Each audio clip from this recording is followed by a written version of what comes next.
calls me googly eyes. You know you're beautiful, right? You know that? Even you are beautiful. I got bullied for wearing glasses. Share if you're against bullying. We put it out there, just took off. 3 million people have shared this post. Don't let bullies get you down. I stand with you. The whole family's wearing glasses. I wear glasses and I'm proud. I even have the army on my team. All the kind comments brought my child joy. I don't feel thank you is enough. Thanks.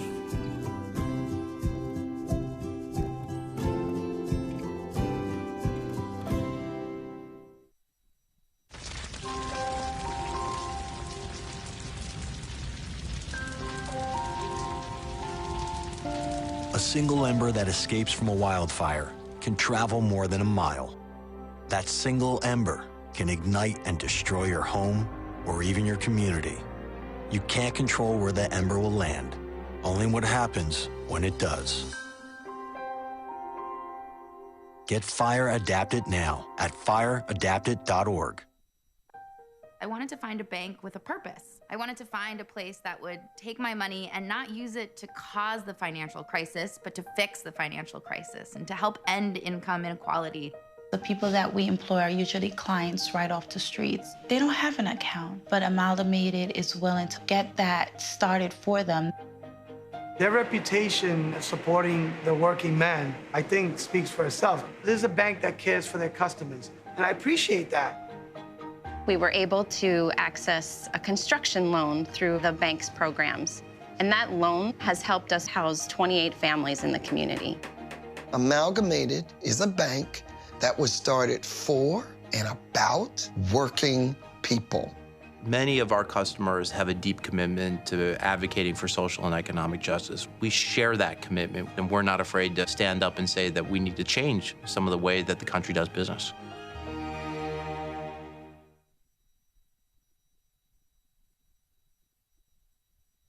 I grew up in the housing projects of Cleveland. I didn't even know that life could be any better than it was. Education for me has been a way to get away from the agony of what was normal life. I want to be able to impact the community, not just look back on where I came from, but to reach back to where I came from and pull some people up with me.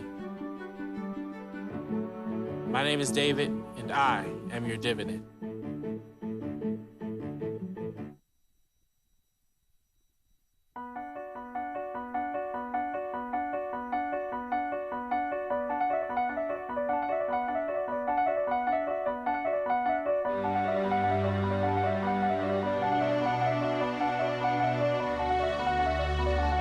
The most important issue on this planet right now is to protect and conserve biodiversity in the world's oceans. And I don't think people realize just how intimate our connection is with the oceans themselves. Not only do they provide the very foundation of life and control our weather, but life just simply could not exist without a healthy ocean. The real problem, though, is apathy. It's all out of sight, it's all out of mind, and people don't even think about it. But it doesn't matter whether you live in Peoria or on the coast. The fact is, whatever happens in the ocean affects all life forms on the planet Earth. If the oceans die, then civilization collapses. We all die. We cannot live on this planet without the oceans. This is, in fact, not the planet Earth. It's the planet ocean, but because we're a land-dwelling species, we refer to it as Earth. But it is the planet ocean, and the oceans are the heart and the foundation of all life on the planet.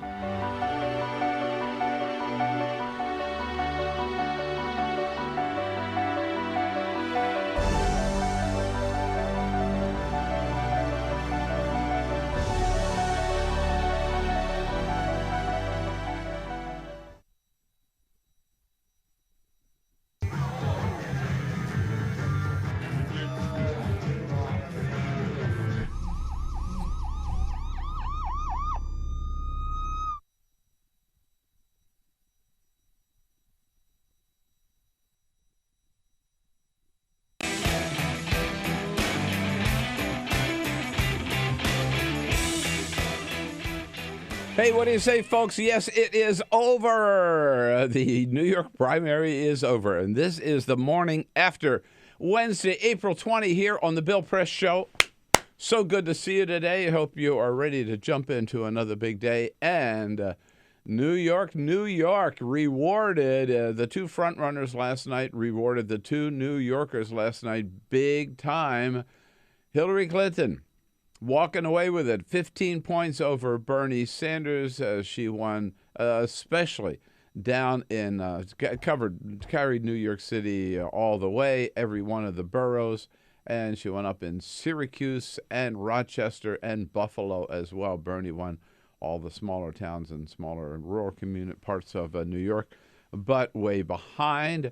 And then Donald Trump, wow, he smashed John Kasich and Ted Cruz. Donald Trump walking away with at least 92 out of 95 delegates. Ted Cruz, John Kasich picking up 3 delegates, and Ted Cruz not getting a single delegate in New York State. So that really changes the direction, maybe, of this entire primary.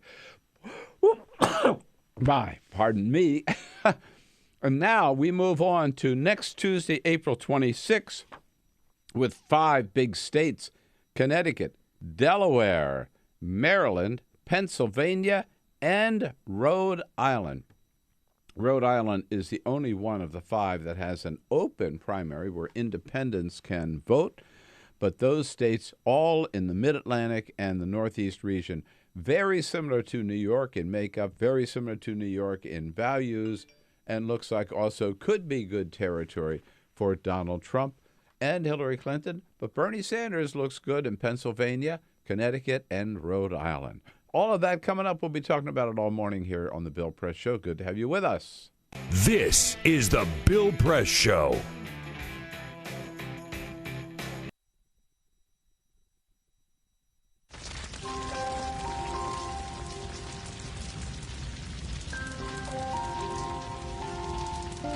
A single ember that escapes from a wildfire can travel more than a mile. That single ember can ignite and destroy your home or even your community. You can't control where that ember will land, only what happens when it does. Get Fire Adapted now at fireadapted.org. Columbine, Virginia Tech, Tucson, Aurora, Fort Hood, Oak Creek, Newtown. Newtown, Newtown. Newtown. How many more? How many more? How many more colleges? How many more classrooms? How many more movie theaters? How many more houses of faith? How many more shopping malls? How many more street corners? How many more? How many more? Enough. Enough. Enough. Enough. Demand a plan. Right now. As a mom. As a dad. As a friend. As a husband. As a wife. As an American. As an American. As an American. As a human being.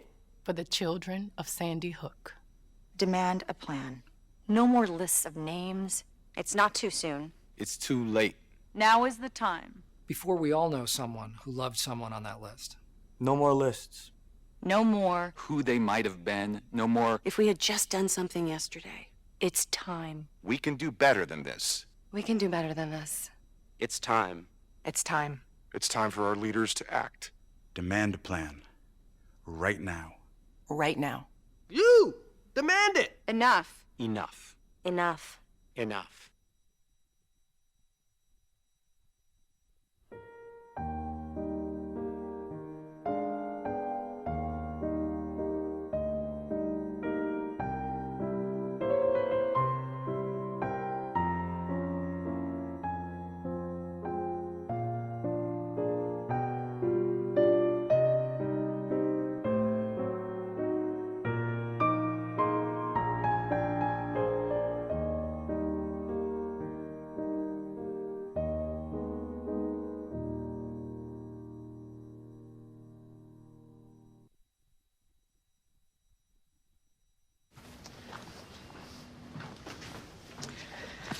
All right.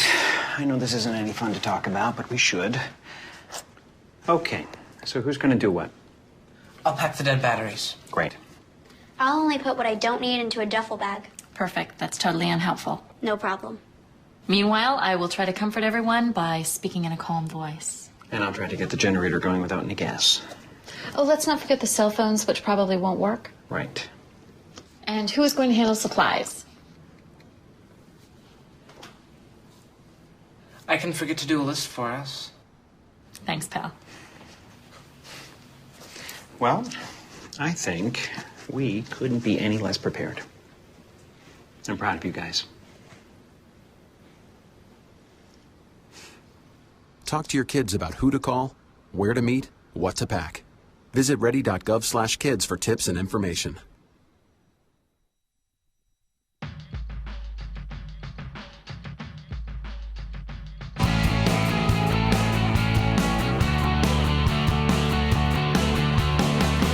Broadcasting around the nation, on your radio, on your TV, and online. This is The Bill Press Show.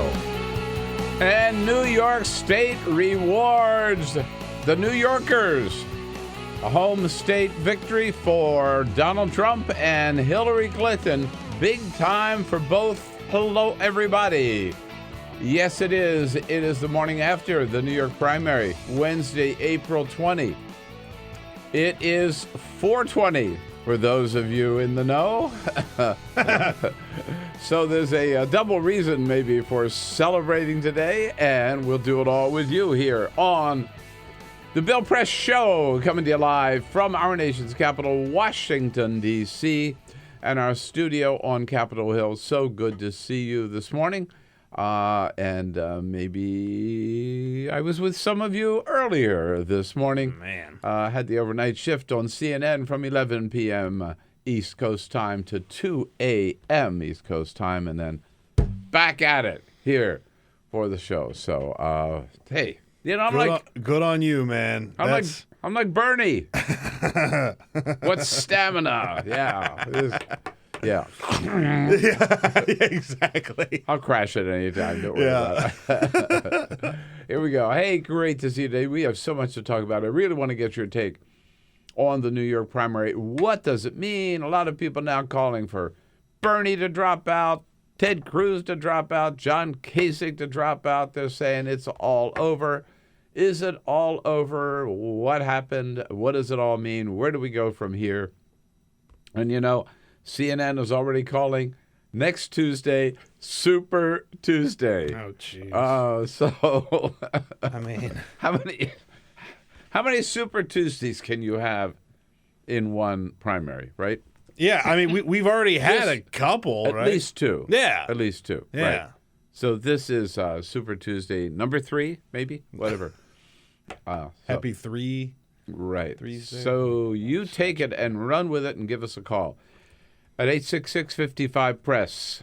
Send us your comments on Twitter at BP Show and on Facebook at facebook.com/Bill Press Show. And, of course, you know, the one thing I don't mind about staying up all night long is that the team here, out of team spirit, they all do the same thing. Oh. Isn't that nice? Isn't that Yeah. nice? Yeah, they've been here all night. Peter I was Ogburn right and there Jamie with you. Benson. Yeah, go watch it I got every maybe like moment. a 10-minute nap.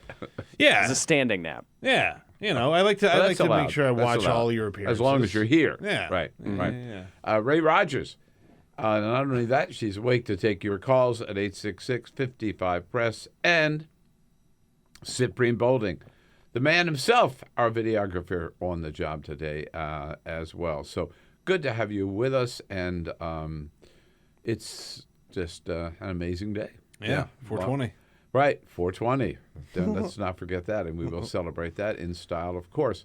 And in the meantime, Carol had a hard time last night because she was trying to watch CNN, and she's also had to watch the Nats game. Nats had to win last night. They lost 2 in a row. She admitted to me she was switching back and forth between me and the Nats. That's okay, though. Right, That's okay. our two great loves in life. But man, and she switched. She said one time, just in time to see this. Charlie Slows brings it to us on WJFK. The 2-1 pitch. Swinging a long drive. Right center field. Way back. Stem to the wall. He leaps, and it's gone. Bryce Harper has another grand slam. A line shot over the 392 mark to right center field. He puts 4 on the board with one swing.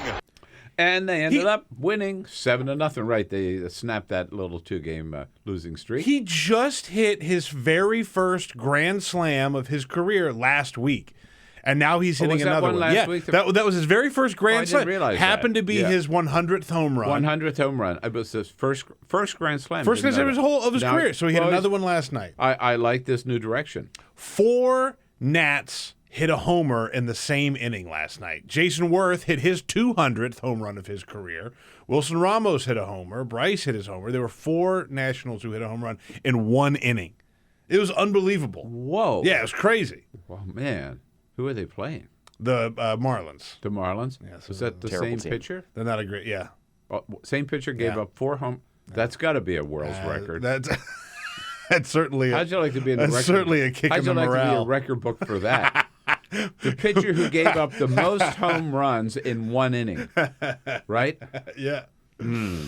Yeah. Not good. Anyhow, got a lot of help today. David Jackson from USA Today will join us, as well as Peter Fenn, Democratic strategist, and then Keith Stroop, since it's 420. Keith Stroop, who's the legal counsel for NORML, National Organization for the reform of Yes, our marijuana laws. They've made great progress in this country. Keith is going to tell us all about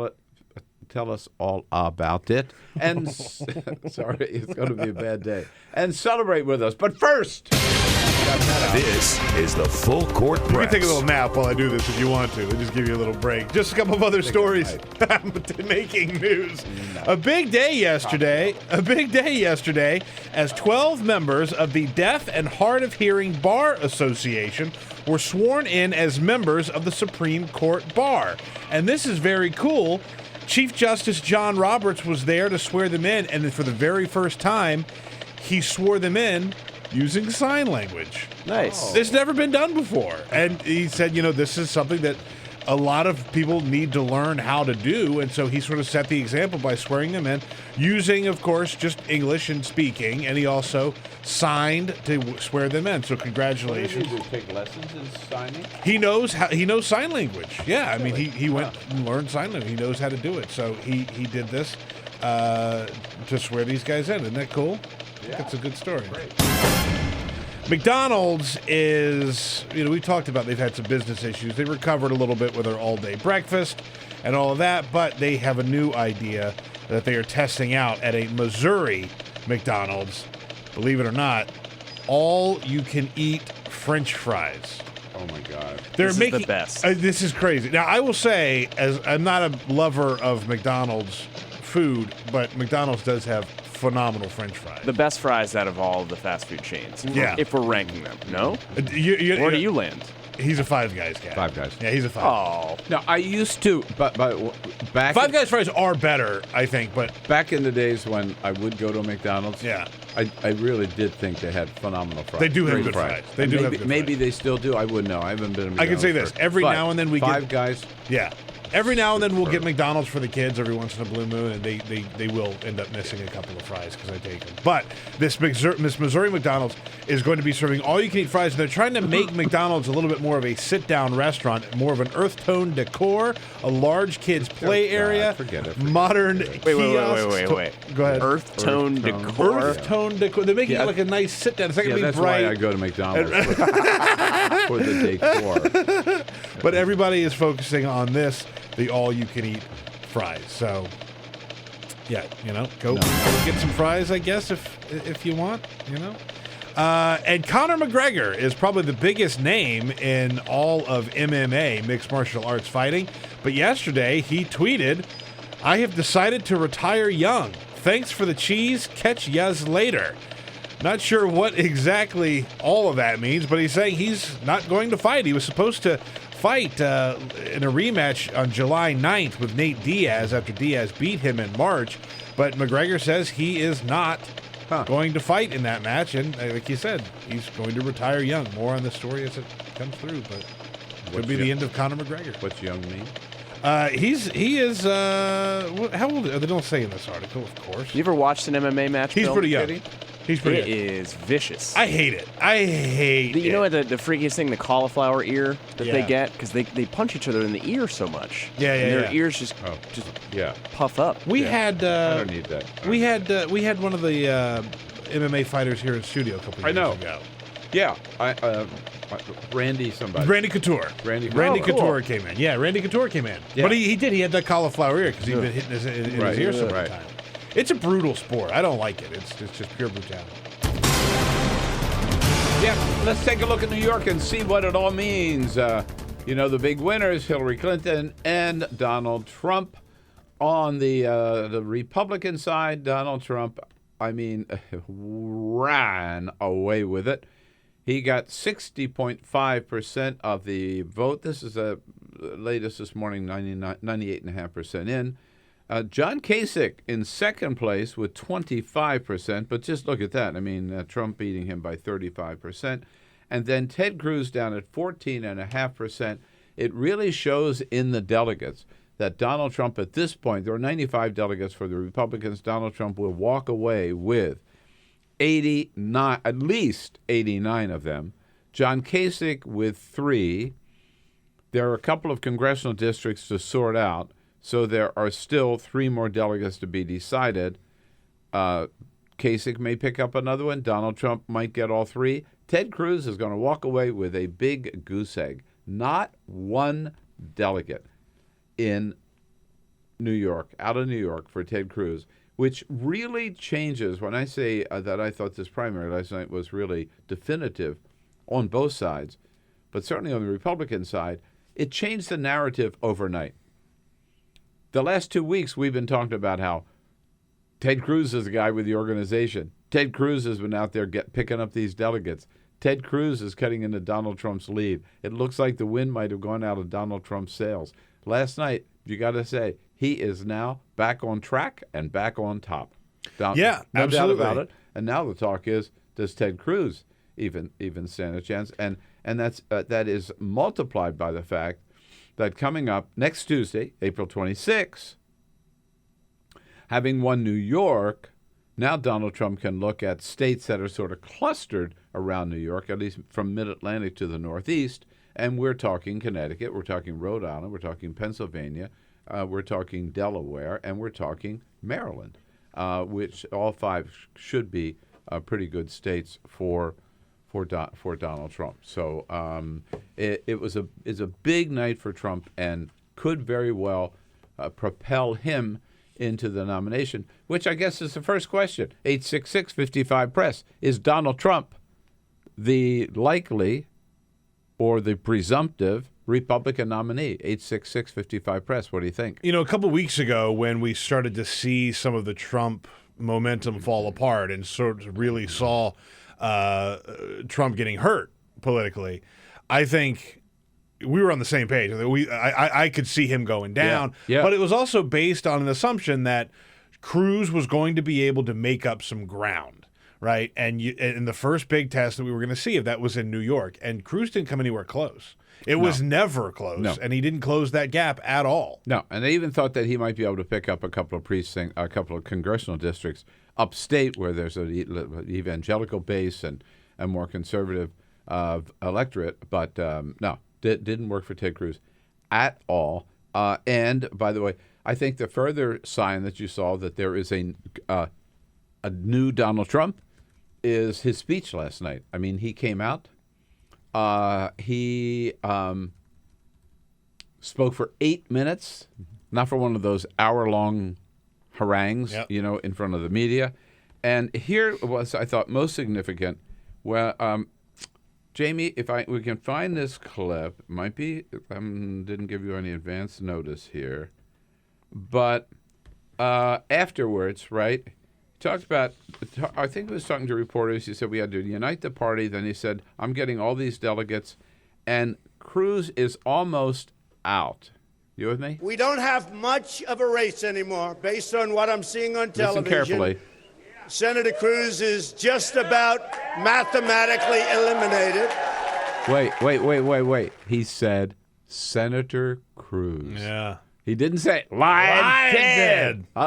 This is the new serious quote unquote presidential Donald Senator Trump. Cruz is just about mathematically eliminated. Senator Cruz. That's the first time you ever called him that.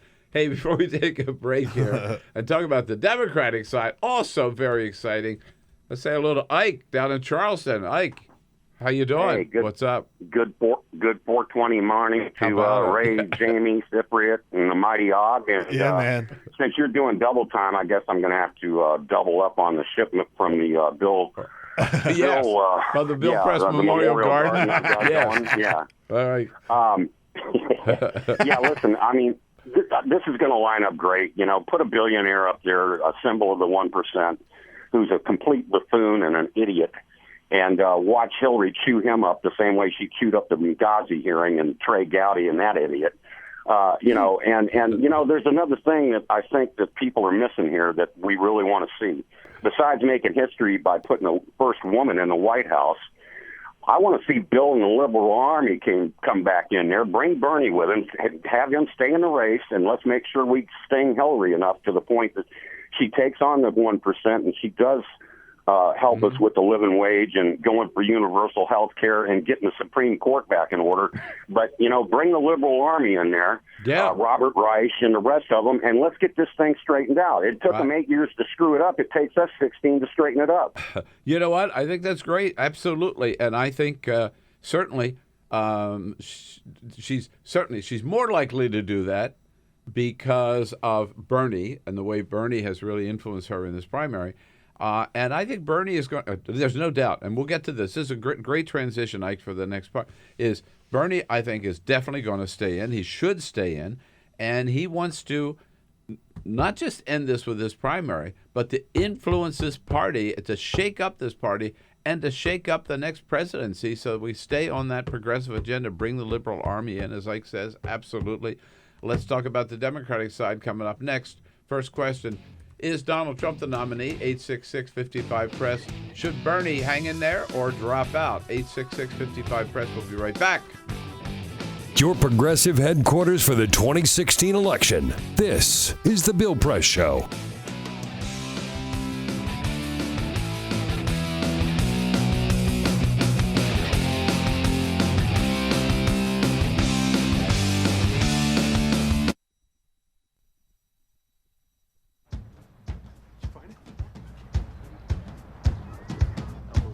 You taught him how to hit a baseball.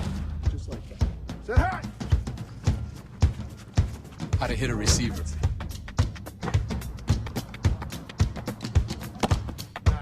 The strike zone. The net. You taught him how to hit the upper corner.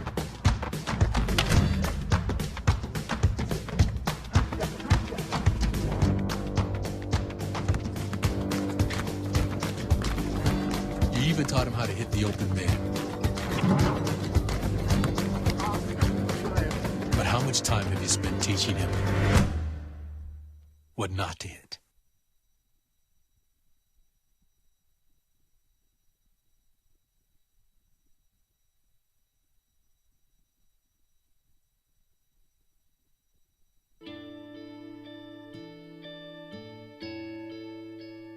Calls me googly eyes.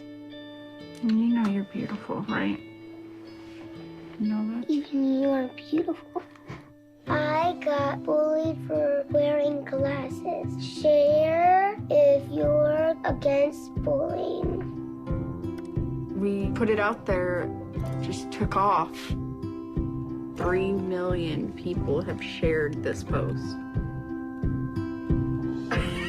Don't let bullies get you down. I stand with you. The whole family's wearing glasses.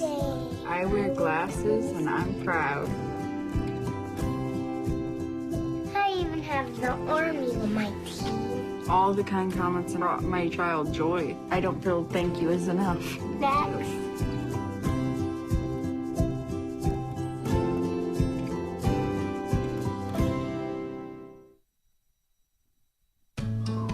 You wouldn't let money just blow out of your house. So when your AC or heater is on, make sure the doors, windows, and fireplace flue are shut tight. If you're headed out, turn down the AC or lower the heat by 10 degrees. And always keep your water heater set at 120. A little bit of common sense goes a long way. Get more great tips at energysaver.gov.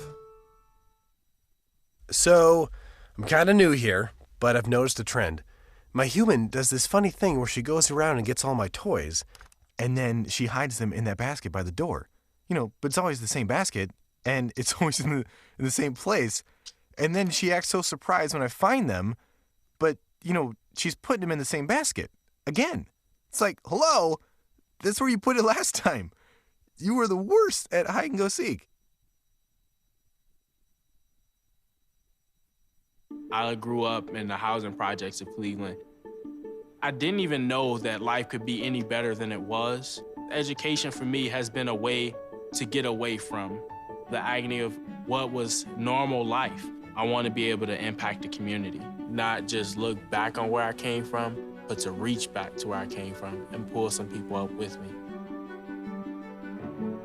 My name is David, and I am your dividend.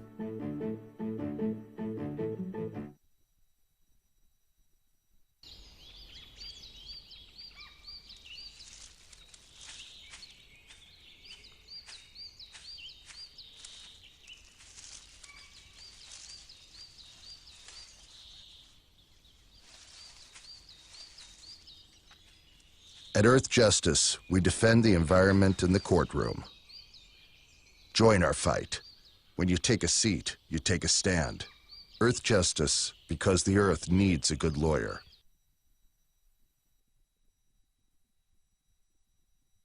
Is in the home stretch and victory is in sight.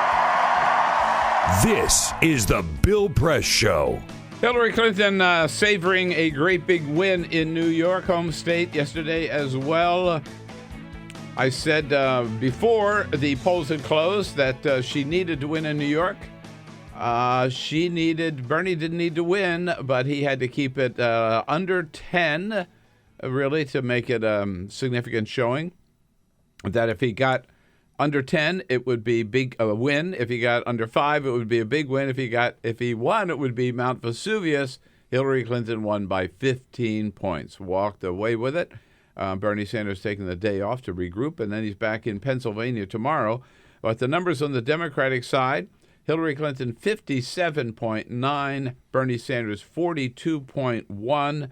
In terms of delegates, there are 247 delegates chose to be decided yesterday. So far, Hillary Clinton gets 177 of them, and Bernie Sanders 105. A respectable showing by Bernie Sanders, of course, but not enough to cut into Hillary's lead in delegates, which was about 229 before the New York primary. So I think it's about 260 or so afterwards. You know, got to recalculate that. And we will continue to do so. So what should happen? Do you think Bernie ought to drop out? This is the Bill Press Show.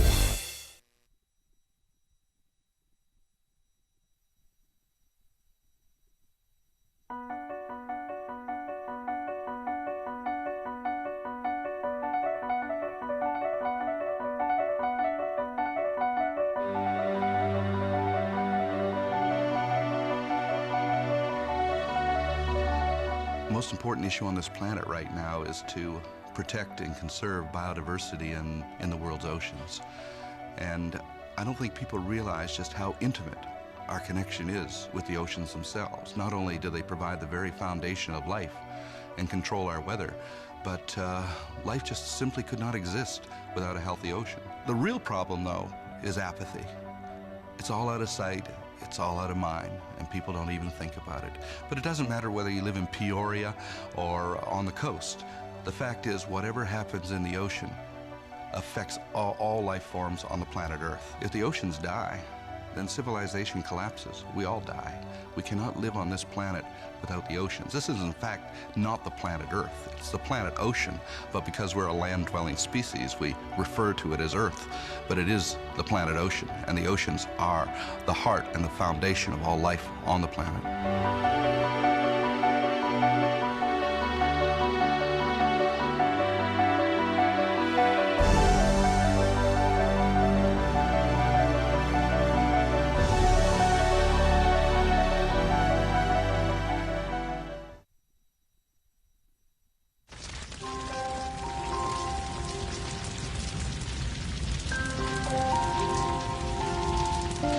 A single ember that escapes from a wildfire can travel more than a mile. That single ember can ignite and destroy your home or even your community. You can't control where the ember will land, only what happens when it does. Get Fire Adapted now at fireadapted.org. Columbine, Virginia Tech, Tucson, Aurora, Fort Hood, Oak Creek, Newtown. Newtown, Newtown. Newtown. How many more? How many more? How many more colleges? How many more classrooms? How many more movie theaters?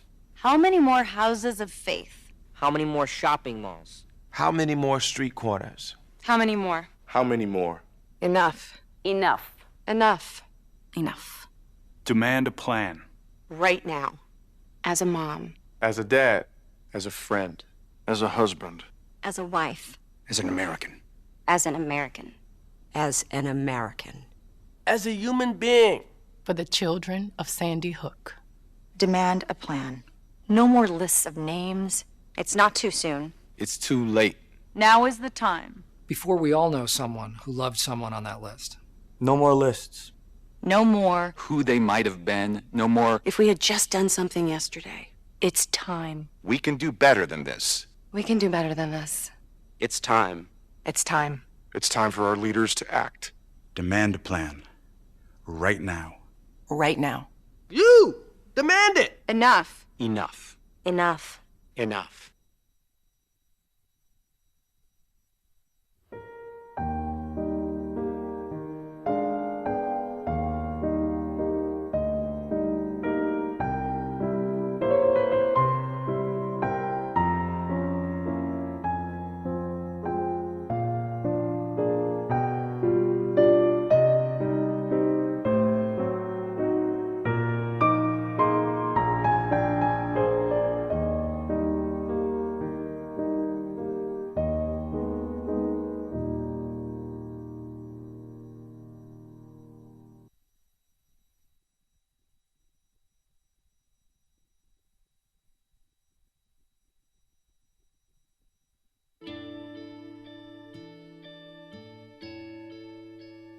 Calls me googly eyes. You know you're beautiful, right?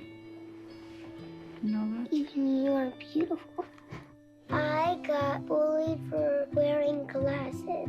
Share if you're against bullying. We put it out there, just took off. 3 million people have shared this post. Don't let bullies get you down. I stand with you. My whole family's wearing glasses. I wear glasses and I'm proud. I even have the army on my team. All the kind comments brought my child joy. I don't feel thank you is enough. That's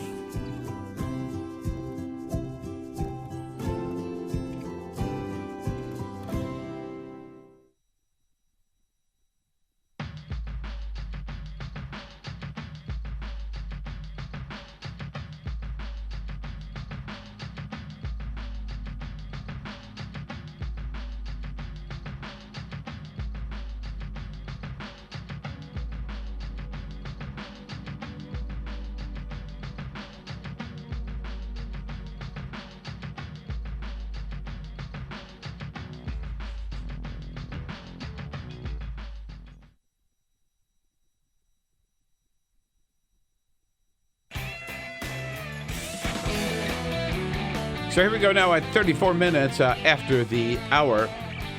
And the question on the Democratic side, there were already people last night saying, look, it's it. Now it's mathematically impossible for Bernie Sanders to ever win the nomination.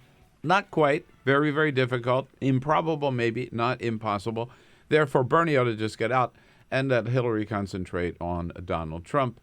I say no way. Look, for a couple of reasons. Number one, I think it's important to give, I know this is old-fashioned, to give everybody in every state a right to vote and express their preference.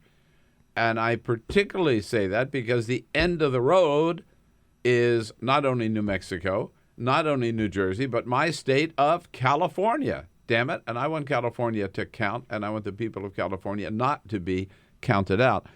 That's the first reason. The second reason is because Bernie is making a great impact on this primary season, and he's got every right to stay in, just like Hillary Clinton did in 2008.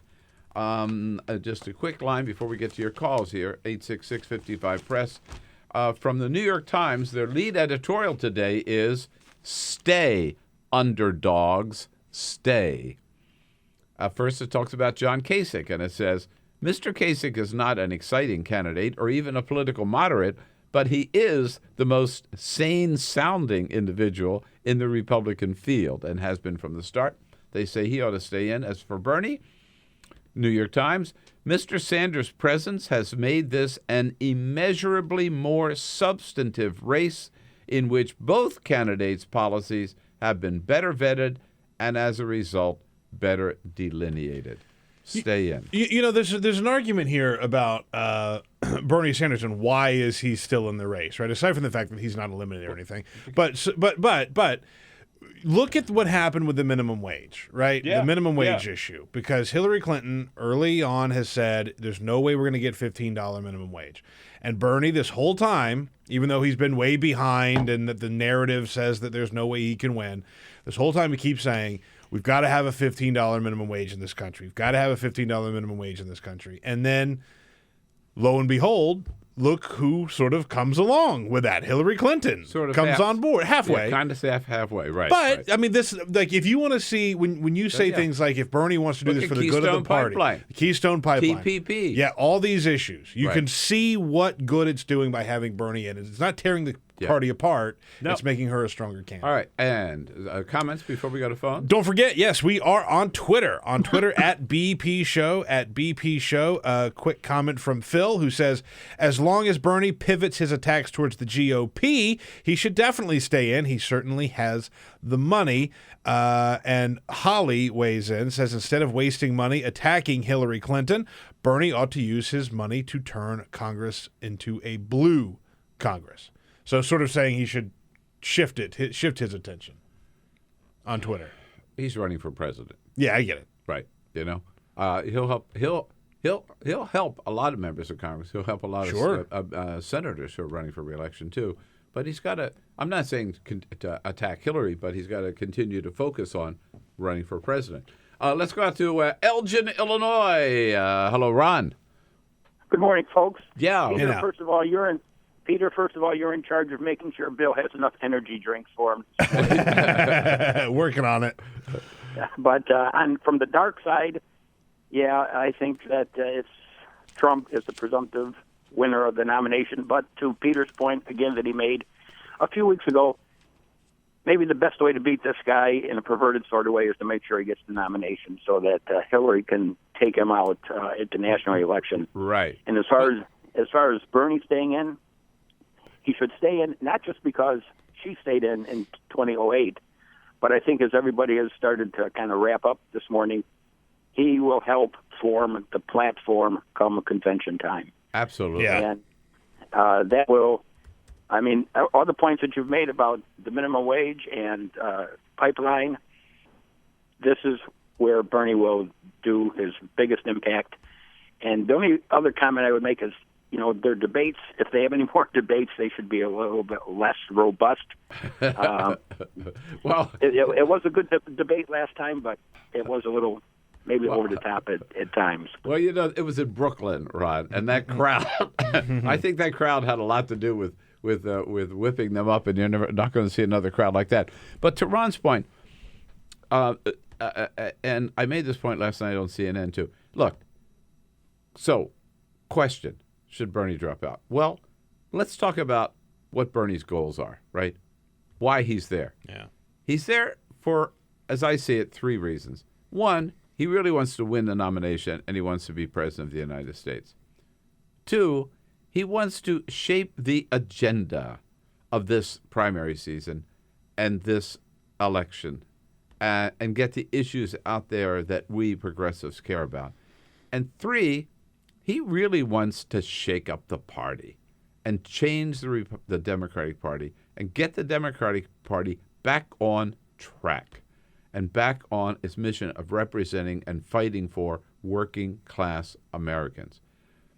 Well, I would say, and by the way, one way to do that is to change the platform of the party. Sure. Right? And so he really, and I think he is so right. The Democratic Party is in badly need of a big, swift kick in the ass and a total realignment and new leadership.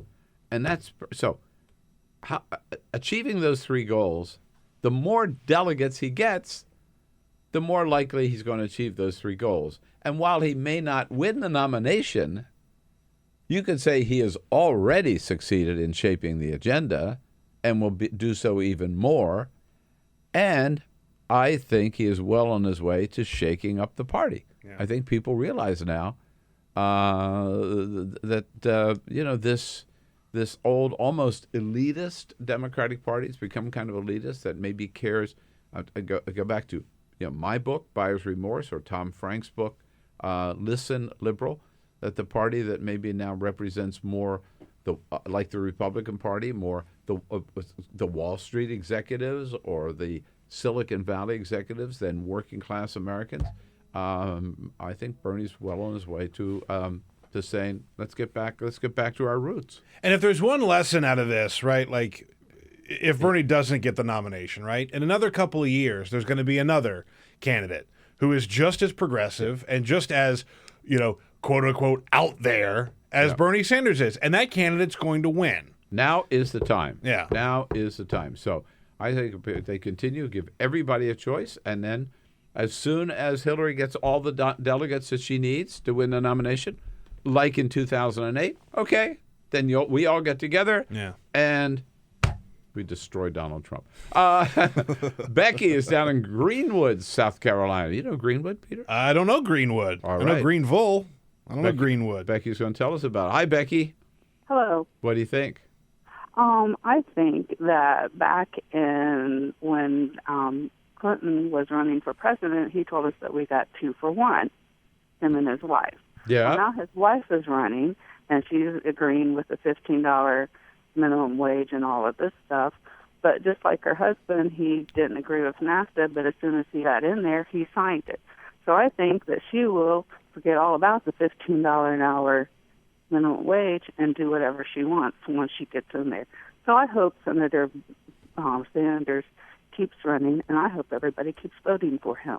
All right. Well, good for you. You do touch on something. I think she's committed on the minimum wage. By the way, she has said she is not for the $15 minimum wage. She's okay if cities do it and states do it, but she thinks at the federal level it still should be 12. That's a big difference with her and Bernie. But Becky does touch on something, which is this distrust level with Hillary, which is a real problem. And some of it is because she's been attacked so much by Republicans for so many years, and a lot of that sticks no matter who you are. Sure. But, when you look at the polls, like last night, and the exit polls from New York, right, trustworthy. Bernie Sanders, 83%. Bernie Sanders is trustworthy. They believe him. He's honest. And Hillary's down around 52%. So, there is that. It's the trust gap, the honesty gap, and the enthusiasm gap that she's got to deal with. David Jackson covering these primaries every step of the way for USA Today. Covers the White House for USA Today. Early call to the White House for David Jackson coming up at 866-55-PRESS. Connect with The Bill Press Show on Twitter. Follow us at BP Show and tweet using the hashtag WatchingBP. This is The Bill Press Show.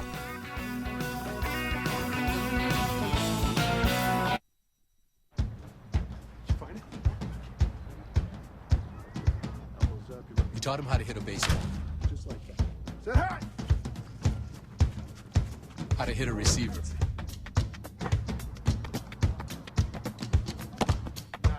The strike zone. The net. You taught him how to hit the upper corner.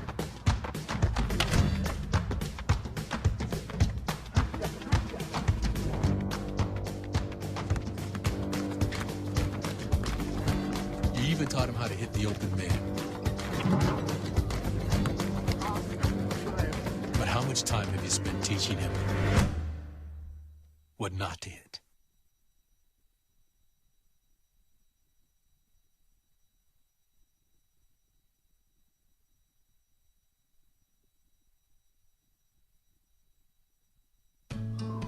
You wouldn't let money just blow out of your house.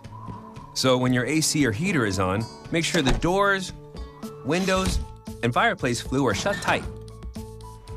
If you're headed out, turn down the AC or lower the heat by 10 degrees.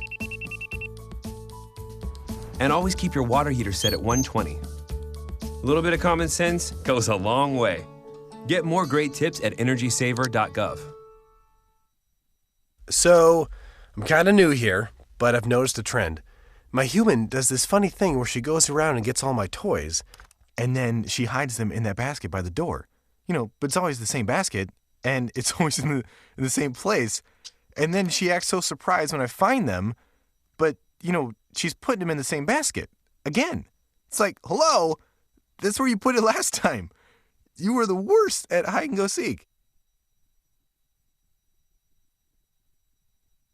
I grew up in the housing projects of Cleveland.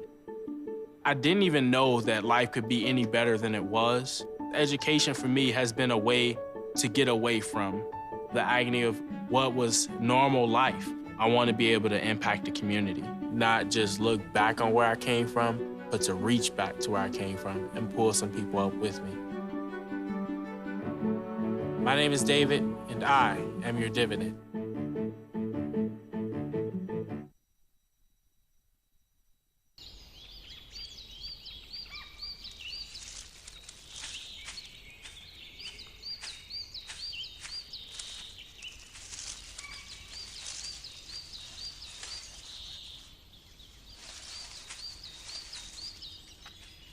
At Earth Justice, we defend the environment in the courtroom.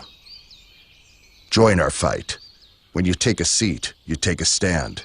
Earth Justice, because the Earth needs a good lawyer.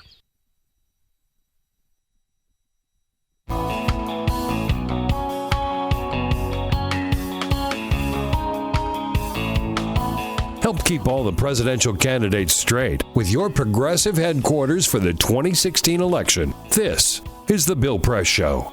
12 minutes before the top of the hour. And oh, by the way, while we're focused on the New York primary, President Obama just touched down on Air Force One in Riyadh, Saudi Arabia, for his meeting with King Salman. President getting off the plane and donned up in a gray suit for this big occasion. Nice. Here. He usually travels a little more casually on Air Force One. But our focus on New York and on this primary, and that's been the focus of White House reporter for USA Today, David Jackson, who joins us on our newsline this morning. Well, David, did we see last night the two nominees of both parties? Bill, I was thinking about that while I was standing in line at Trump Tower. I wonder if this is going to be a preview of election night, which Clinton and Trump, both in Manhattan, awaiting the results. It wouldn't shock me at this point. I got to tell you, those were both pretty impressive wins last night. Well, Donald Trump sort of surprised everybody. He didn't come out. It was not a 1 hour harangue, Mm-hmm. He even called Ted Cruz Senator Cruz. Right, yes. Is this the new, quote, presidential Donald Trump? I'm sure that's what yes, exactly. I was a little taken by that, too, how short it was. Yeah, I would think he's been telling people he's going to try to act more presidential. So I guess last night was the signal. It seems to be the Paul Manafort influence. I think was a big part of that last night too. He definitely seemed to be wanting to try to turn a corner, at least rhetorically. I was going to ask you about that because it does seem that his new team has they're in charge now, right? Right. Yes, and in fact, I think now Corey Lewandowski came down and said he's going to be spending the next couple of days in New Hampshire. I'm sure a lot of people will interpret that as another reversal. He says he's very tired and wanted to go home and see his family, and I believe him. But it's pretty apparent that Lewandowski's power has gone down within the campaign, and Manafort has ascended. Well, look, yeah, it's always good to spend time with your family. But next Tuesday, right, Connecticut, Rhode Island, Pennsylvania, Delaware, and Maryland, that's not the time when your campaign manager decides to take a break. No. I'm sure a lot of people will comment on his absence in the next couple of days. Yeah, it's the next 5 states are also they're northern and eastern states that Trump should do well in. He could actually claim the nomination if he does as well there as he did last night. Yeah, I mean, they look like good Trump territory, particularly Pennsylvania. I would think Connecticut as well. And Ted Cruz walking away with a big goose egg last night. Big goose egg, yeah. Cruz put out the word early last night that he wasn't expecting any delegates. He looked very subdued, I thought, in his speech in Philadelphia. So it was a bad night they expected a bad night, and that's exactly what they got. Right. So is it? Are we? Do you think we're still going to get the open convention? And is the likelihood that they'll be able to wrest this nomination away from Donald Trump, still out there? I think it's a possibility. I think it's less of a possibility now than it was 24 hours ago. But right. A lot of it depends on how willing party regulars are to accept Trump as their nominee. If they feel like he's going to be a disaster for the party, I think that they're going to go ahead and continue to try to thwart him. But I'm starting to wonder if you'll see more and more Republicans come aboard the Trump train, if you will. Yeah. And what about his I'll tell you, maybe his sharpest comments were not against Ted Cruz or John Kasich, but against Reince Priebus and the party elite. For the delegate selection process. Well, that's one thing. I mean, I thought there was a new Trump, but he did talk about a rigged and crooked system, which is quite striking. He called it crooked system. Right? Yeah, exactly. He repeated that rhetoric. I mean, whether he referred to Senator Cruz or not, he was still his old aggressive stuff. And I'm sure he felt like that issue worked for him up in New York, this idea that, hey, they're trying to steal the nomination from me, come rally behind me. So I think we'll hear more about that. As for Reince Priebus, I got to tell you, I'm pretty sure we'll be seeing a new Republican Party chairman if Trump's the nominee. Oh, boy. You know that. I think that's true. Yeah, so but, there's a lot of moving parts here. It's interesting. You mentioned Reince. The RNC is having its winter meetings in Hollywood, Florida today, and there'll be some decisions down there that may influence how this thing plays out. Sure, and they're going to be looking at the rules for the convention. They don't make the rules at the RNC, but they recommend to the Rules Committee maybe what they ought to be. Right. They've got to be looking at this process for an embarrassing convention, right? It could be. Oh yeah. That's you talk about multi ballots. I mean, their concern is walkouts, protests, maybe even riots. I think that's their concerns. They don't want a repeat of Chicago, 1968. That the Democrats had, of course. So that's their main concern. In fact, I was CNN last night. We were talking about convention coverage, and they made the point at CNN that CNN's going to move into Cleveland the week before the convention because that's when the Rules Committee meets. Oh, yeah. And that there's an Army report. There's not a hotel room to be had in Cleveland the week before the convention. Don't we know it? No. Yes. But that's the week before because the Rules Committee is going to be so important. Right. Yeah, right. Exactly. But there may also be cancellations there, Bill, because if Trump moves forward. I noticed his lead is now close to 300. And one thing this week I heard more and more Republicans talking about unity, the need for the party to be unified against Hillary. I mean, I think that's a signal that Trump's going to get more support. Starting to accept the reality. All right. Hey, David, good to catch up with you, as always. Thank you, Bill. Good Thanks to see you. Report. Good to talk to you. All right. David Jackson, usatoday.com. Get social with Bill Press. Like us at facebook.com/Bill Press Show. This is The Bill Press Show.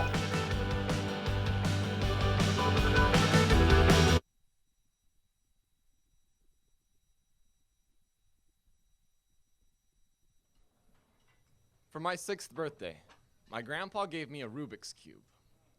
I'll always be able to remember its edges, hold it in my hands, heft the weight of an overwhelming problem. I remember him telling me about it. How Rubik's Cube has 43 quintillion, 252 quadrillion, 3 trillion, 274 billion, 489,856,000 possibilities. He told me it can be really confusing sometimes. But to look at the center squares as a reminder of what color each side should be. Shift. We're celebrating his 50th wedding anniversary. He and Grandma are dancing a dance that only fragile legs and wrinkled hands know how to. That type of happiness took him 70 years to earn. The white side of the cube is solved. Shift. He tells me about how he met Grandma. His college friends had a sunset picnic. She was there, as beautiful as an unsolved puzzle.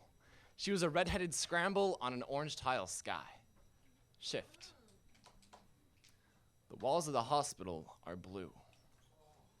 The nurses explain that his memories had become jumbled. Strangers in family portraits, pictures with mismatched faces. Alzheimer's has made his mind into a Rubik's Cube. Shift. He's a highway patrolman. His car is white. No, it's blue. He worked there for 30 years. Some nights he still does. Time is a complicated algorithm. Shift. The pills he holds are yellow and red and green. The weight of their color causes his hand to drop. I try to shift his tiles back into place, but people don't have center squares. His mind is a hospital bed divided by 0. Shift. My sister's wedding is white, but he doesn't know why. Shift. World War II is every color. The South Pacific is blue. The islands are green. There is so much red. Shift. Grandpa, table, cube, name, scramble, California, guitar, grapefruit highway, wedding bell, war, stick shift rifles, South Pacific mirrors. Shift, shift, shift, shift, shift, shift, shift. The temperature of his hands is blue. Death is colorless. I will always remember his edges. Hold him in my hands. Heft the weight of an overwhelming problem. I was unable to attend his funeral. I never found out the algorithm to solve him. A Rubik's Cube has over 43 quintillion possibilities. A casket only has one.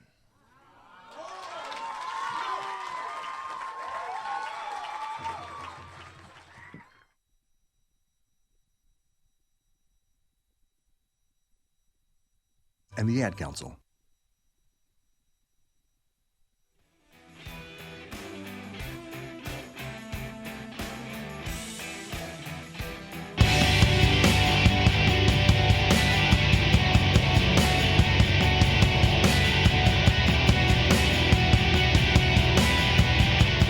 This is the Bill Press Show. Phillip Bump, Washington Post, next hour. So last night on the Late Show with Stephen Colbert, he had a very special guest, Speaker of the House Paul Ryan, making his first appearance on the Colbert Show. Stephen Colbert spent a large part of their interview trying to test him and quiz him to see if he really, truly, honestly was not going to run for president. But Paul Ryan stood firm. He says he will not accept the presidential nomination. Take that however you want to take it. I think it means he wants it. That's right. Yeah. I don't believe a word he says. Yep. All right, Phillip Bump in Washington Post starts us off top is of the the next Bill hour. Press Show.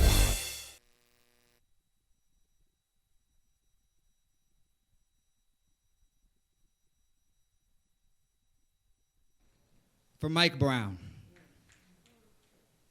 I'm sick of writing this poem, but bring the boy. His new name, his same old body, ordinary black dead thing, bring him. And we will mourn until we forget what we are mourning. And isn't that what being black is about? Not the joy of it, but the feeling when you're looking at your child, turn your head, then poof, no more child. That feeling, that's black. Think, Once, a white girl was kidnapped, and that's the Trojan War. Later, up the block, Troy got shot, and that was Tuesday. Are we not worthy of a city of ash, of 1,000 ships launched because we are missed? I demand a war to bring the black boy back, no matter what his name is this time. I at least demand a song. A song will do. Or a head.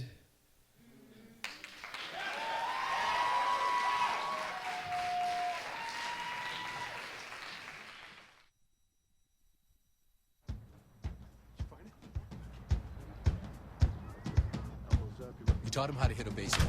Just like that. Say hi! How to hit a receiver.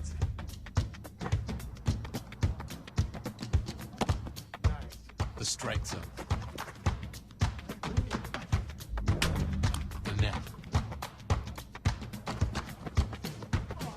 You taught him how to hit the upper corner.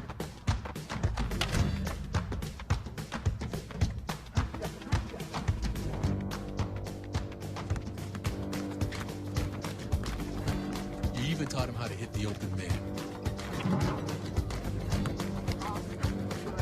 But how much time have you spent teaching him what not to hit?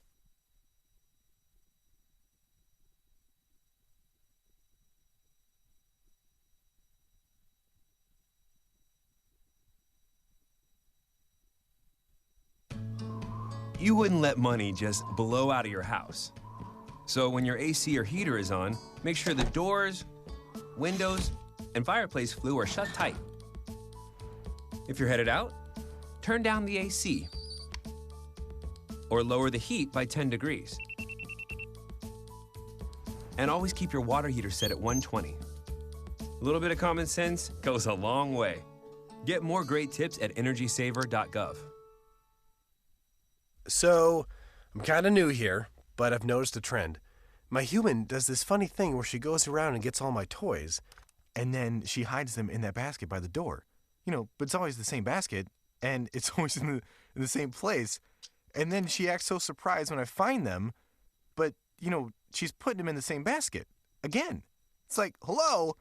That's where you put it last time. You were the worst at hide and go seek. I grew up in the housing projects of Cleveland. I didn't even know that life could be any better than it was. Education for me has been a way to get away from the agony of what was normal life. I want to be able to impact the community, not just look back on where I came from, but to reach back to where I came from and pull some people up with me. My name is David, and I am your dividend.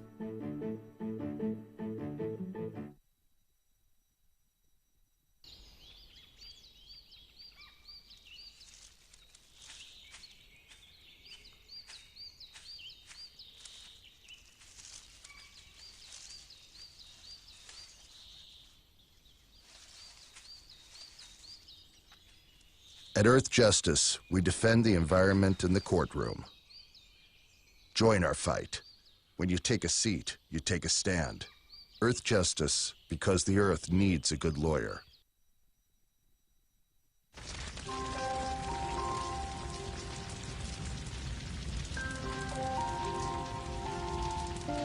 A single ember that escapes from a wildfire can travel more than a mile. That single ember can ignite and destroy your home or even your community.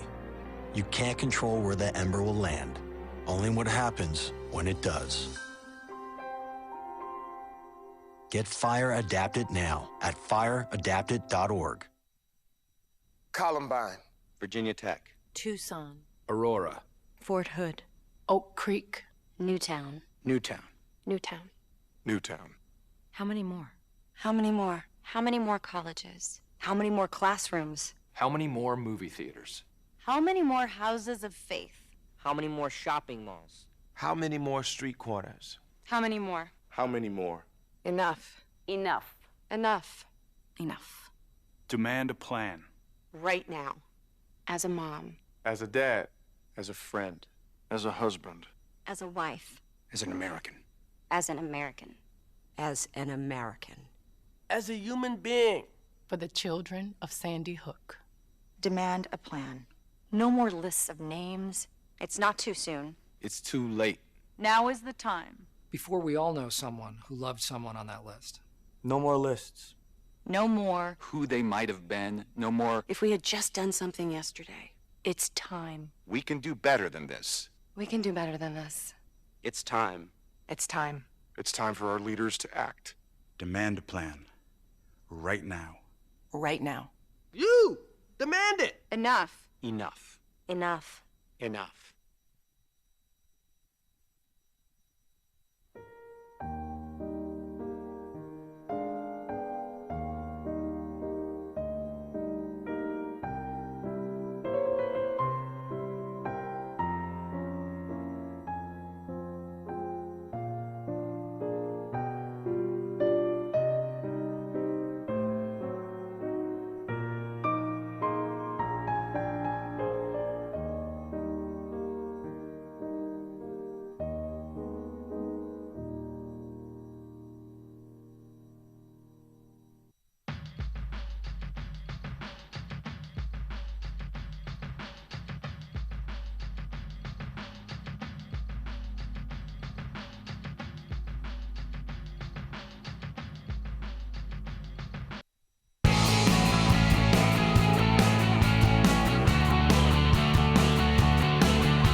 Broadcasting around the nation, on your radio, on your TV, and online.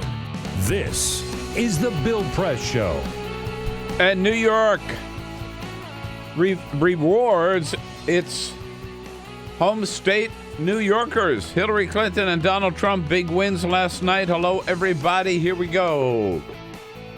The Bill Press Show on the morning after, Wednesday, April 20.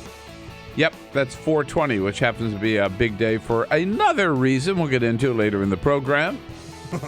The Bill Press Show coming to you live from Washington, D.C., our nation's capital, and your headquarters for news of the 2016 primary and all the other news of the day. Wherever it's happening, we're also keeping our eye on the president's visit to Saudi Arabia, which could be a little tense today, given the differences between the United States and Saudi Arabia over the Iran nuclear deal and also over this legislation pending in Congress, which would allow the families of the victims of September 11 to sue Saudi Arabia for any assistance they may have given to 15 out of the 19 hijackers. Whatever's going on today, I just trying to say, is fair game for the Bill Press Show. We cover it all, tell you what's going on, and give you a chance to tell us what it means to you. 866-55-PRESS, our toll-free number, or send us your comments on Twitter at BP Show, on Facebook at facebook.com/Bill Press Show. Peter Ogburn and Jamie Benson leading the team here this morning in studio. Good morning, Bill. Good morning. Ray Rogers, you ready? You got something to say? Give her a call at 866-55-PRESS. She'll put you on the air. And Cyprian Bolding will keep us looking good here. Yesterday on Free Speech TV and, of course, on TawkrTV, yesterday is something very unusual on Capitol Hill. There was a bill, and it was an energy bill, and there was, for some reason, I can't figure this out, what was called a horse protection amendment. Yeah. I saw this. So they called for a vote, and Lisa Murkowski, for some reason, voted against it, but she voted against the horse protection amendment in style. Here she All is. in favor, say aye. Aye. Those opposed? Yay. This is so nutty. That is so nutty. Yeas and nays. Yeah, right. What? That was good, though. It was a good That was good. Yeah, it really was good. Yeah, right. So, anyhow, we've got a lot going on. Phillip Bump from the Washington Post will join us right here at the top of the hour. Matt Vasily-Gambros from The Atlantic a little bit later in the hour. Peter Fenn here, Democratic strategist, is a friend of Bill in the entire next hour. But first... This is the Full Court Press. Just a couple of other stories making news. Let's say you're in London and you want to have dinner at a nice restaurant called Bluebird. That's the name of the restaurant here. And they have a 3-course menu available. Yes. It is an appetizer of venison sausage and beefy brown rice with a beef broth, followed by a chicken and lamb loaf, and with a dessert of sweet potato and peanut butter macaroons with a gelato filling. Sounds pretty good, right? What's the catch? This is for dogs. They have a 3-course tasting menu for dogs only. It's called Bites and Bones, and they serve up those dishes to the pets. Now, they also offer something called Pooch Hooch, which is a dog-friendly beer. And afterwards, the dogs can go and take part in a grooming workshop, and the owners can go take their dogs to a grooming workshop. So nice little 3-course menu there for the hounds. Yeah, the worst part is there's some idiots who will do that. I know. I guarantee you that they will. I guarantee you. Earlier this week, yesterday, we played the clip of Donald Trump where he confused 7-Eleven with 9/11, and he's taken a lot of heat for it. Actress Salma Hayek tweeted yesterday, "I am dyslexic Mexican, and English is my second language. However, I do not confuse 7-Eleven with 9/11." So a little bit of a roast from Salma Hayek in the direction of Donald J. Trump yesterday. And it is 420, Bill, as you mentioned, and there's an interesting little bit of data here about which country smokes the most pot. Now, this is put together by Health Grove, used with data from the United Nations Office on Drugs and Crime, and they asked different people, have you smoked cannabis in the last year? Any guesses as to what the number one country in the world is? Mexico. Jamaica.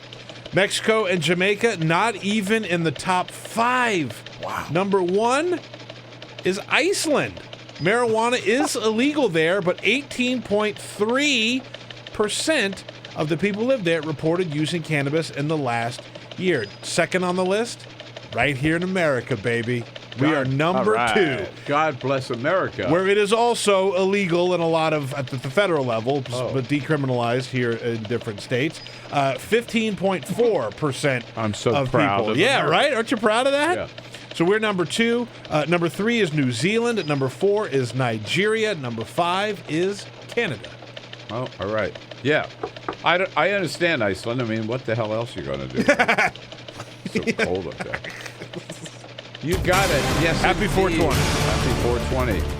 The big win yesterday for Donald Trump and Hillary Clinton. The New Yorkers rewarding their own. Phillip Bump has been covering the primaries for the Washington Post. Joins us on a newsline from New York. Hello, Phillip. Exciting night last night. It was fairly quick too, which is always we always appreciate, right? Yeah. Indeed. Were you at the Trump Tower last night? Did you?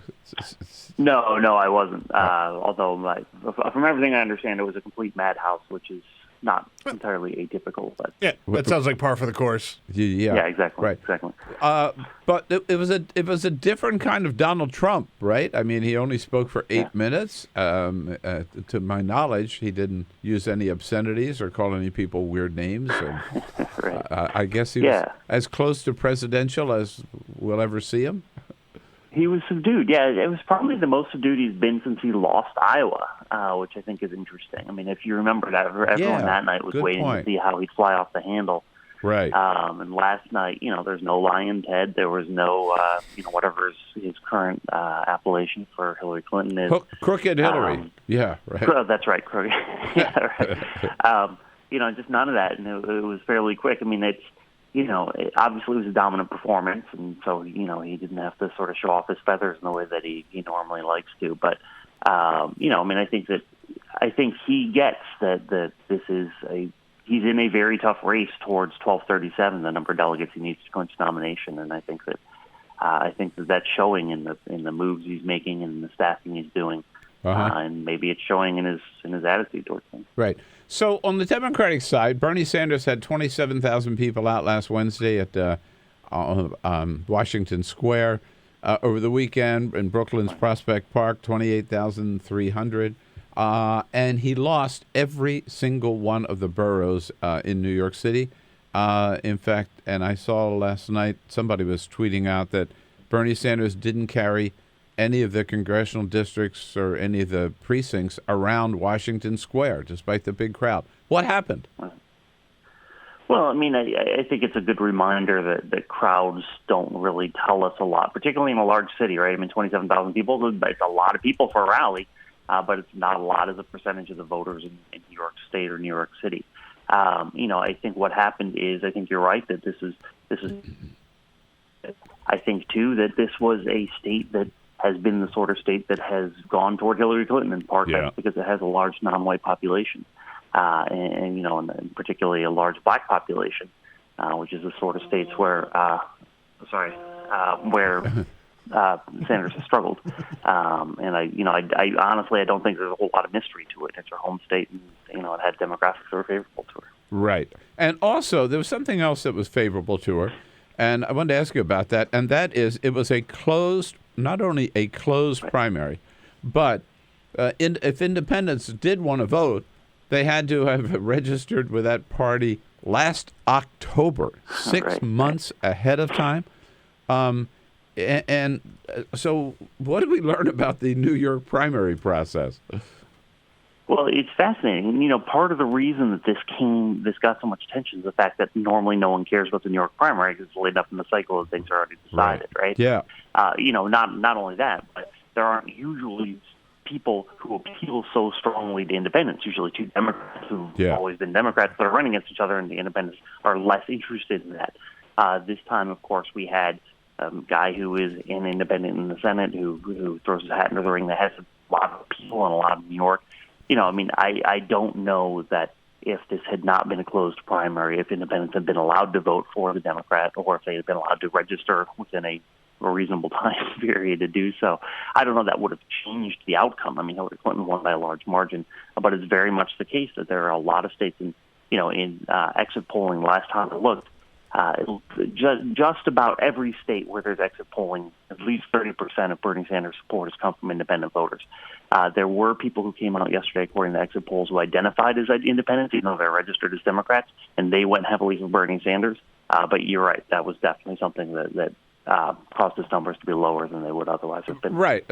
You can't say that he would have won New York with those independents, but the margin certainly would have been much more narrow. There was also something else and in fact, Scott Stringer, who is the comptroller for the city of New York, talked yesterday about a problem that was reported in Brooklyn. Here's Mr. Stringer. We are going to go in and ask some very tough questions. For example, why is it alleged that 125,000 people have been removed from the voter rolls? So apparently they purged the voter rolls in Brooklyn, and again, I guess the whole system, as you say, has come under scrutiny for the first time because New York counted for the first time. But we may see some wholesale changes there, or again, maybe not. Yeah, no, this is something the mayor released a statement last night as well, saying that he's going to hold the Board of Elections accountable for this.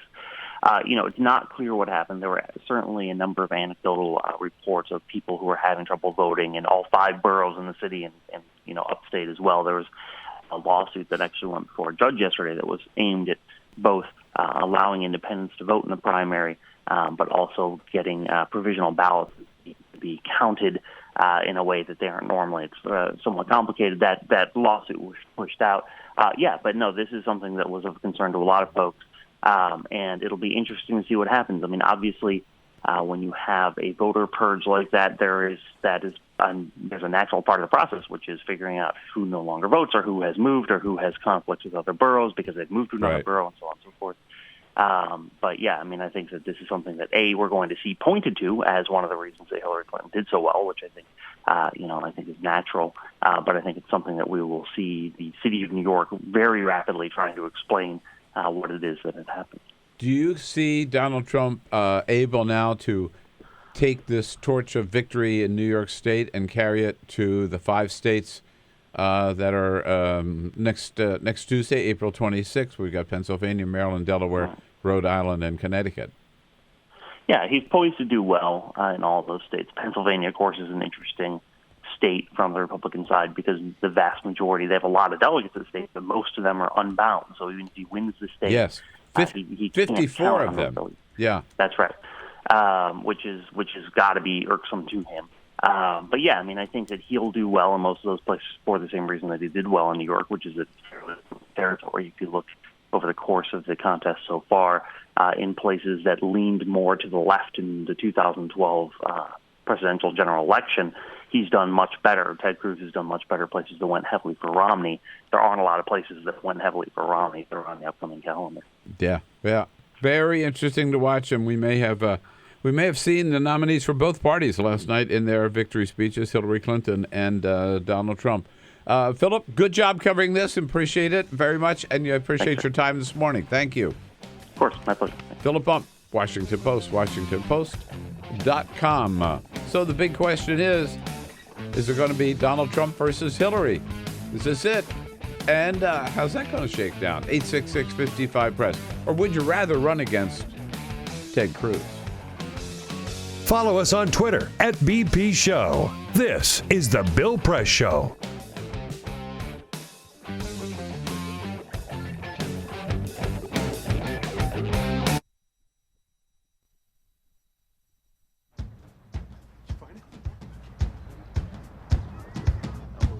You taught him how to hit a baseball.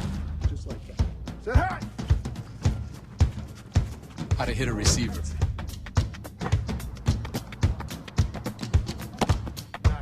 The strike zone. The net. You taught him how to hit the upper corner.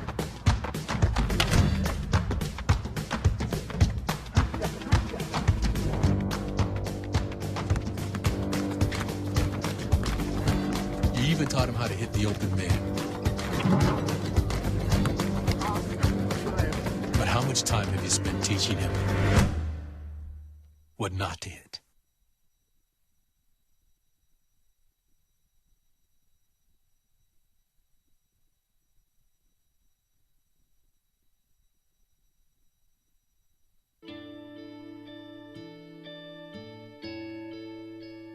Calls me googly eyes.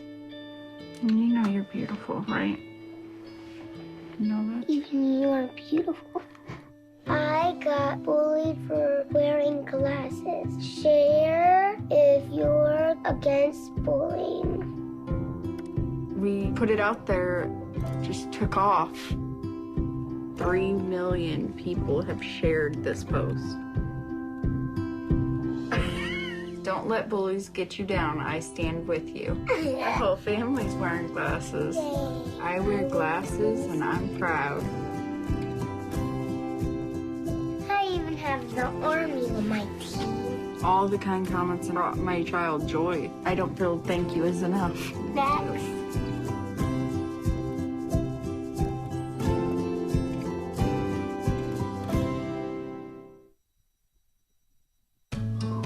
You wouldn't let money just blow out of your house. So when your AC or heater is on, make sure the doors, windows, and fireplace flue are shut tight. If you're headed out, turn down the AC or lower the heat by 10 degrees. And always keep your water heater set at 120. A little bit of common sense goes a long way. Get more great tips at energysaver.gov. So, I'm kind of new here, but I've noticed a trend. My human does this funny thing where she goes around and gets all my toys, and then she hides them in that basket by the door. But it's always the same basket, and it's always in the same place. And then she acts so surprised when I find them, but, she's putting them in the same basket. Again. It's like, hello, that's where you put it last time. You were the worst at hide and go seek. I grew up in the housing projects of Cleveland. I didn't even know that life could be any better than it was.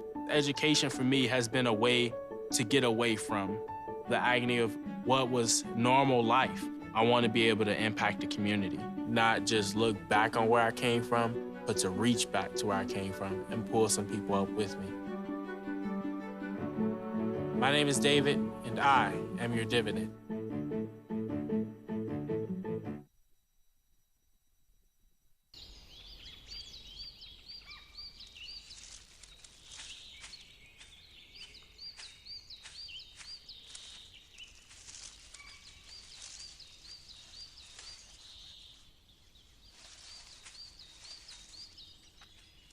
At Earth Justice, we defend the environment in the courtroom.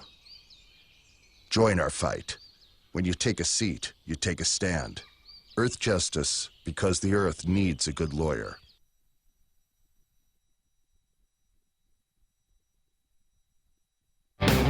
This is the Bill Press Show. 25 minutes after the hour, here it is on the day after the big New York primary. Matt Vassiligambros from The Atlantic joins us in the next half hour. It was a long night, but as Phillip Bump told us, actually, we knew the results. It was just a long night because I had to talk about it on CNN until 2 a.m. this morning. Bruh. So they made it a long night. That's a long night, man. It was not long getting the returns. The polls closed at 9 o'clock, and it was shortly thereafter that all the networks called it for Donald Trump and for Hillary Clinton. Pretty one-sided on both sides, of course. I had said ahead of time that it was a must-win for Hillary Clinton. She needed to win. She needed to win big, and she did. Anything under, I believe, again, and said last night on CNN that anything under 10% for her would be an embarrassment, and she didn't get it. She won by 15 points. The final was a 57.9% to 42.1%. Question I have for you is, what does that mean for Bernie?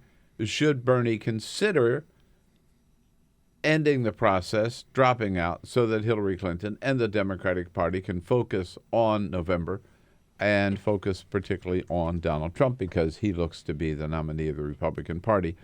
In delegates from New York, Hillary Clinton so far has picked up 177 to 105 for Bernie Sanders, pledged delegates from yesterday. On the dropout questions, we kicked this around a little bit earlier. I think absolutely not. I mean, first of all, I really do believe it's an important principle for the Democratic Party that every voter in every state, every Democrat in every state, if we're talking about the Democratic primaries, should have the opportunity to vote.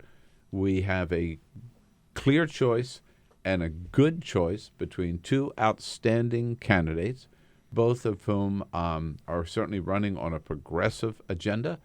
And, you know, maybe Hillary's late to the feast and Bernie Sanders has always been there. But what they're talking about now, both of them are good, strong, progressive values and progressive issues. We've got that choice.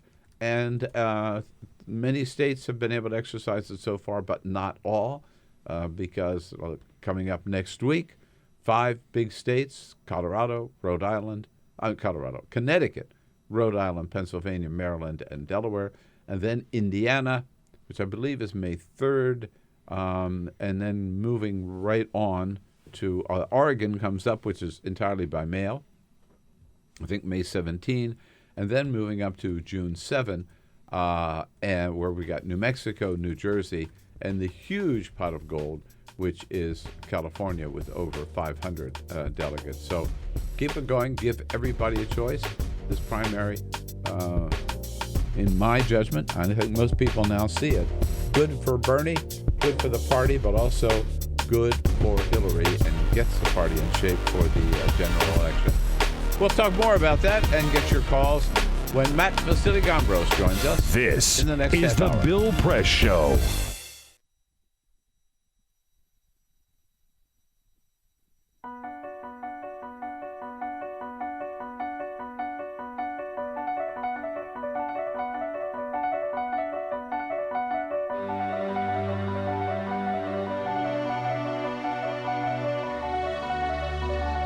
The most important issue on this planet right now is to protect and conserve biodiversity in the world's oceans.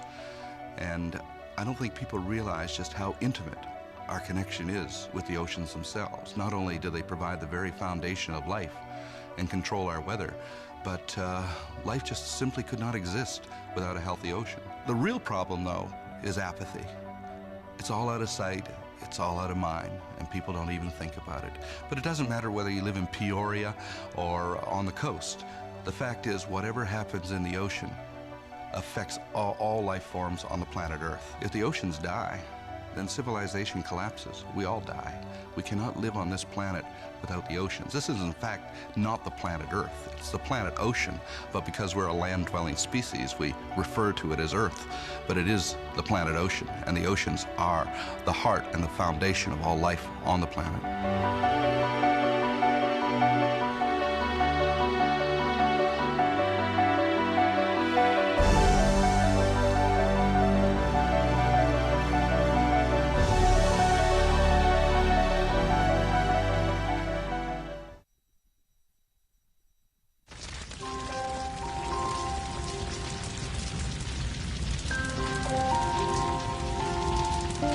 A single ember that escapes from a wildfire can travel more than a mile. That single ember can ignite and destroy your home or even your community. You can't control where that ember will land, only what happens when it does. Get Fire Adapted now at fireadapted.org.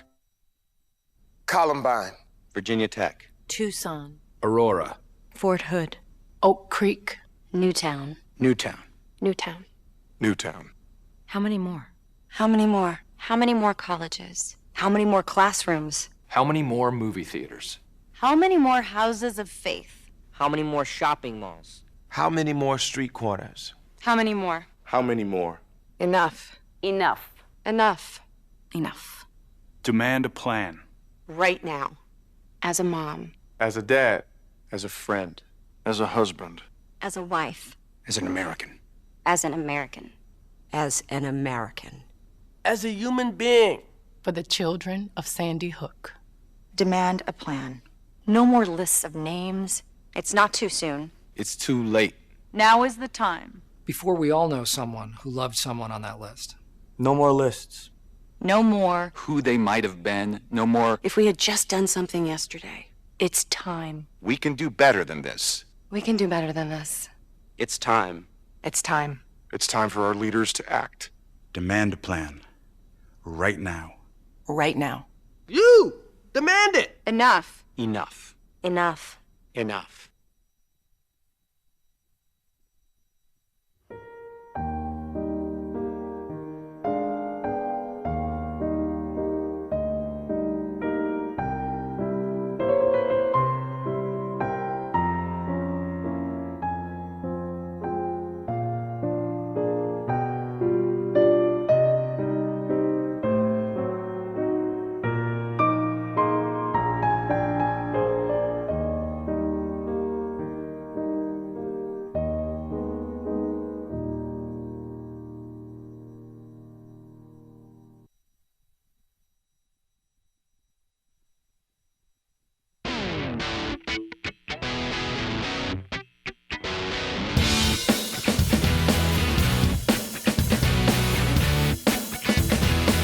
Streaming live video right now at youtube.com/TawkrTV. That's TAWKR-TV. This is The Bill Press Show. All right. 33 minutes after the hour. How about it? The Bill Press Show on the morning after the New York primary and on 420. Yep. I don't have to tell you what that means. Well, you potheads out there already know. Probably already celebrating 420. Don't you think? Just ask your producers. I'm afraid to. No, not yet. Sounds like he has been. Not right? yet. Not yet. Okay, good. It's a little too early. So here we are, 33 minutes after the hour, Bill Press Show, brought to you today by the good men and women of the American Federation of Teachers. Yep, Teachers of America under President Randy Weingarten doing a great job in the classrooms every day. We owe them a great debt of gratitude for the great work they're doing and for their sponsorship of the program. You can check out more about their good work at their website, aft.org. We've been talking politics so much. It's good to check in on maybe on a couple of other important issues with our good friend, staff correspondent from The Atlantic, sort of in charge of breaking news. Matt Vasilygambros. Hello, Matt. How are you? Good morning, guys. Everything Hey, good? hey. Yeah, I see you have new decoration here. Don't you like it? Yeah. It's good. Do you like the Bernie sign? But you don't know who brought this in. This is Ben and Jerry. Oh, I know. I was in a coffee shop doing some work in Des Moines during the caucuses, and in come two old men with these bright signs, and I'm like, oh no, really? Holy cow, that's Ben and Jerry, flacking for Bernie Sanders in my favorite coffee shop in Des Moines. Matt, I don't want to alarm you, but Ben and Jerry were in here on Monday. In this seat? In that seat, and then they left, and then they got arrested. Right. So I heard. I'm not saying that everybody that does the show gets arrested right after they leave, but a couple of guests have this week already. Well, my dad is listening. So, Dad, DC Metro Police, I'm sorry. Where does he live? Chicago. So, if you need somebody to bail you out closer. Yeah, Bill, can I give you a text to him? Yeah. Peter's not going to help me. No, I'm not. I can't help it. But they came in with these signs. And Peter, do you want to show them? Yeah. I don't know whether you know that this is a multiple purpose sign. Look. Multifunction, right. This is, it also... Oh, my God. Yeah, it can flash. Wow. We put a man on the moon, and we created signs like this. By the way, we had a couple of listeners reach out to us and ask us how they get those. Etsy. I sent out the link, by the way, so you could get your own light up Bernie sign. Made by someone on Etsy. They make it's a maker, someone who makes the stuff, and you can buy it directly from them. But promoted by Ben and Jerry. You got it. Wow. And they gave you some ice cream, too. We did get ice cream. Whoa. We got one. He's so excited about that. No, we got one of the original pints of Bernie's Yearning. Right. Made by Ben himself in his kitchen at home. He made 40 of them, and they're numbered on the bottom. That's signed and numbered. Signed and numbered. Yeah. Wow. You should pick up, creamery arts. Maybe. No, on the side. I think it won't be long before you see that baby on eBay. I mean, the ice Bill cream. Press ate this ice cream. The ice cream is gone, but we still have the container.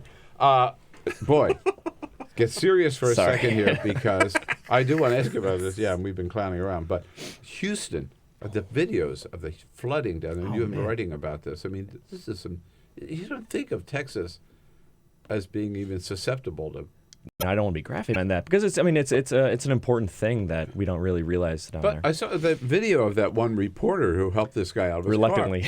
car. Yeah, yes. And but isn't part of the problem that these people drive into the water? Totally. I mean, they see the road is flooded and they just figure, oh, I'm in a car, it's not going to affect me, and they drive in, and then they pretty totally soon do. they're underwater.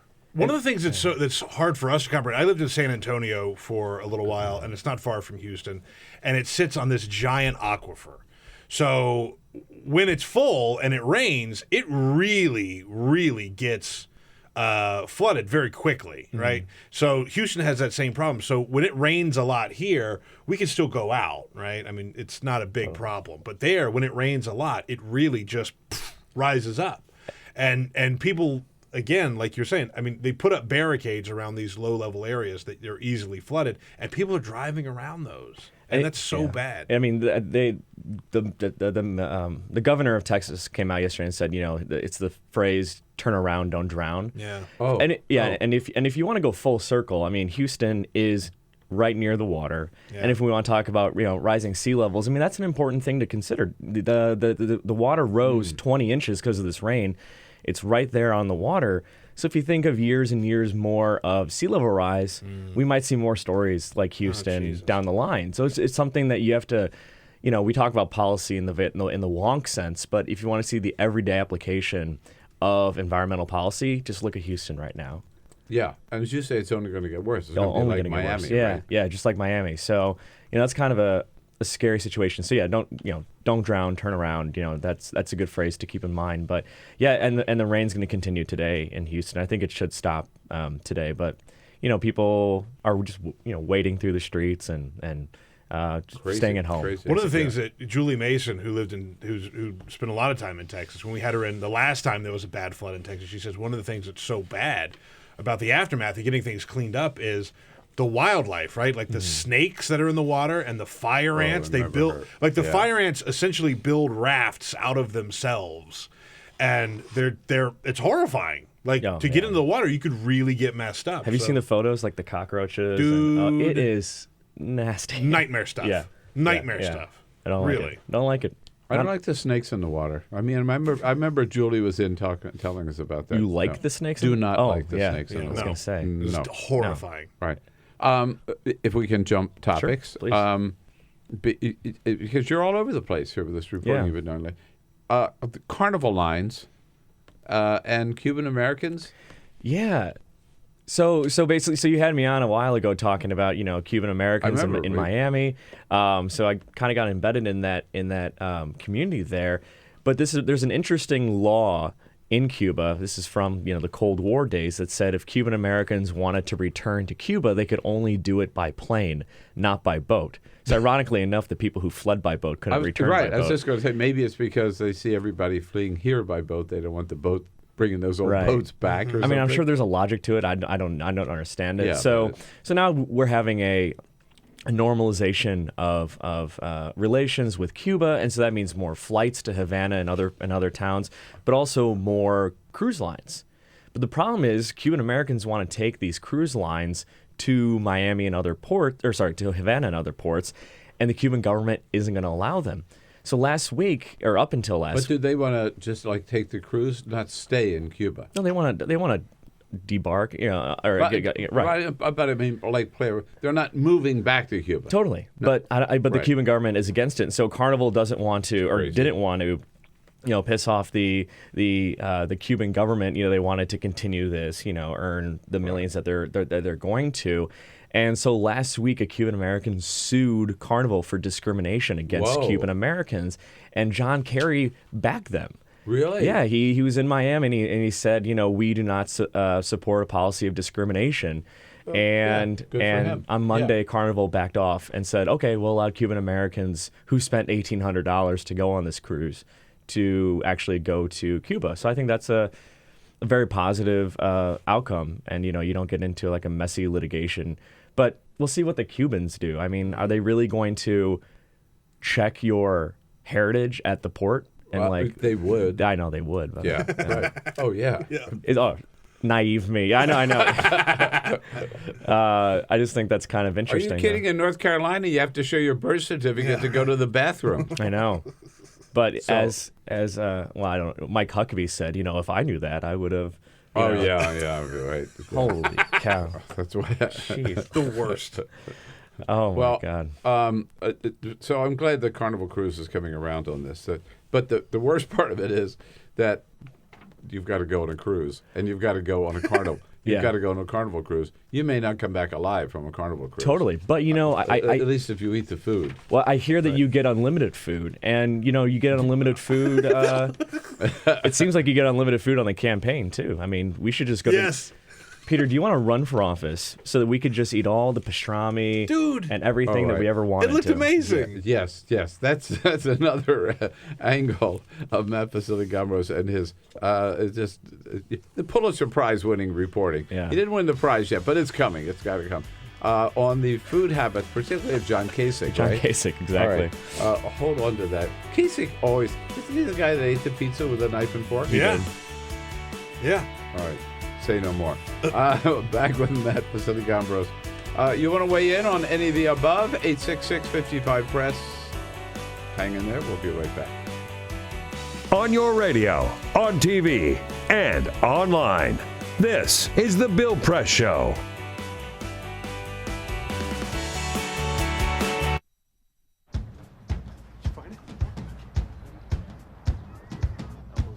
You taught him how to hit a baseball. Just like that. How to hit a receiver.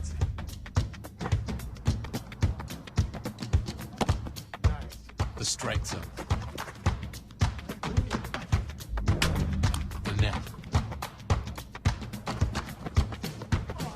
You taught him how to hit the upper corner.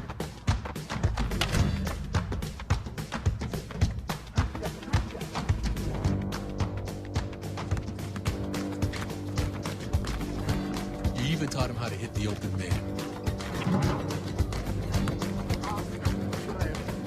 much time have you spent teaching him what not to hit?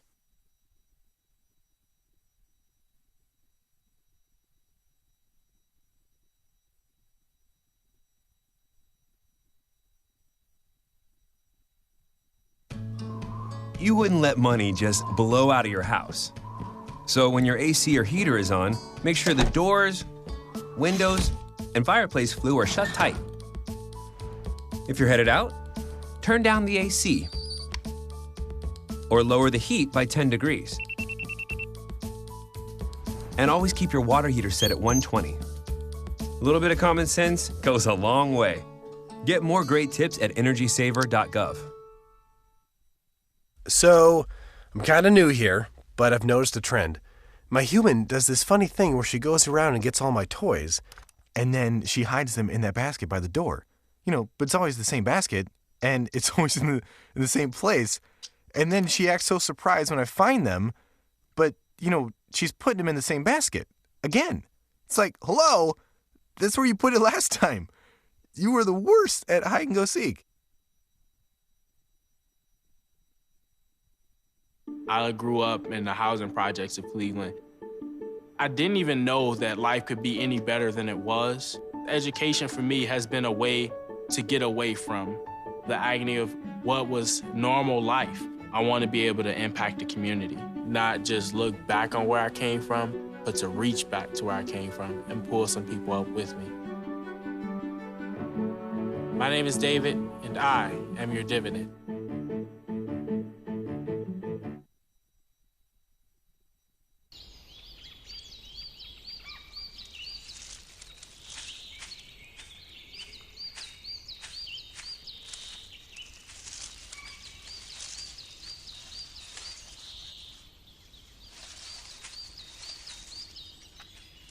At Earth Justice, we defend the environment in the courtroom. Join our fight. When you take a seat, you take a stand. Earth Justice, because the Earth needs a good lawyer.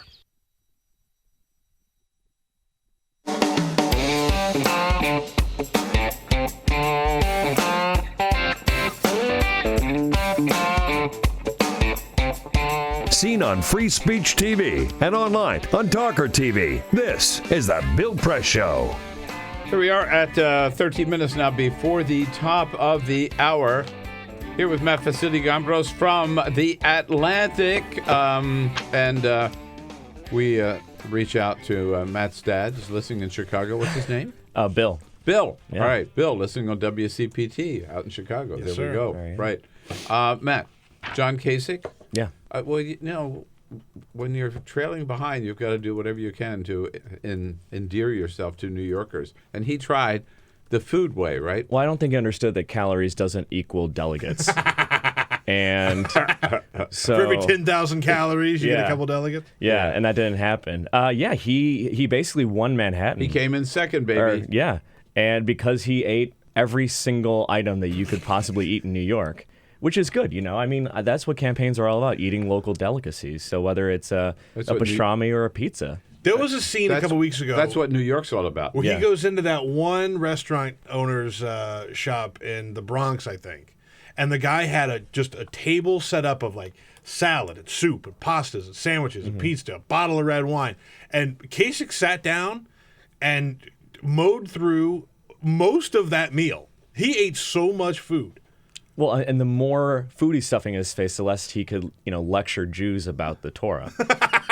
if you saw that as well, there were rabbinic students. Then he lectured them about the Bible, which was an interesting soundbite. Not the Bible. Well, no, he talked about he talked about the blood, the lamb blood, and he says, and that's why we say Jesus Christ is the blood of the lamb or something like that, and. Jesus. It's not something you say there. So he ate a lot of food.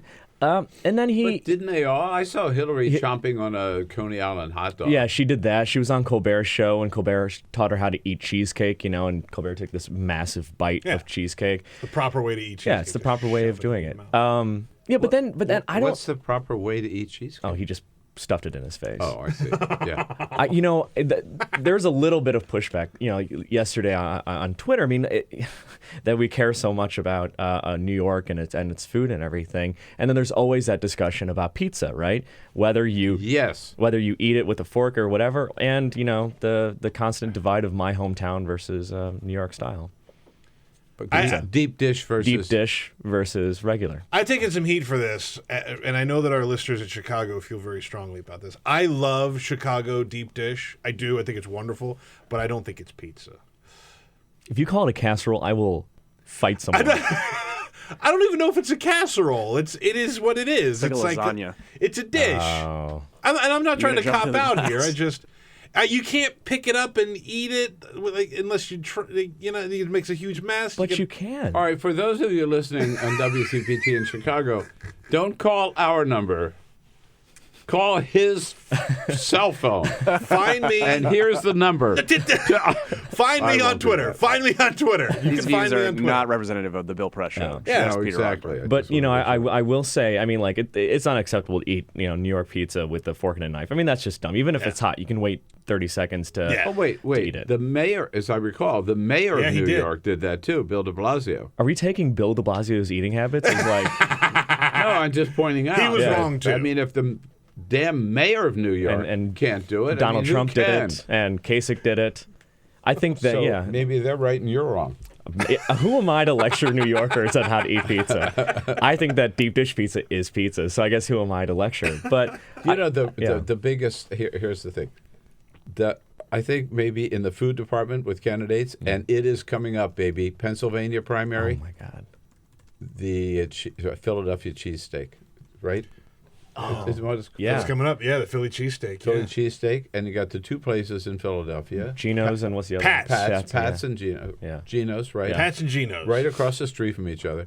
And there is a right way to eat it and a not a right way to eat. And John Kerry didn't know. Right? Really? He asked for he asked for Swiss. He asked for Swiss cheese on his Philly cheesesteak. Can I say something? Wait, and didn't somebody put ketchup on it? Somebody else put ketchup. He might have been the one who put ketchup on it, but I remember it was the Swiss cheese because you can really only get two types of cheese on the Philly cheesesteak. Provolone, or the preferred way is just Cheese Whiz. Cheese Whiz, right. It comes in a can, squeeze. Go ahead. No, you could say something. Yucky. Yes, I think cheesesteak is garbage. I have been to Philly. Up top. I'm with you, dude. I just don't like it. It's not very good. You ever see anybody serve a Philly cheesesteak outside of Philadelphia? Not really, because it's not that good.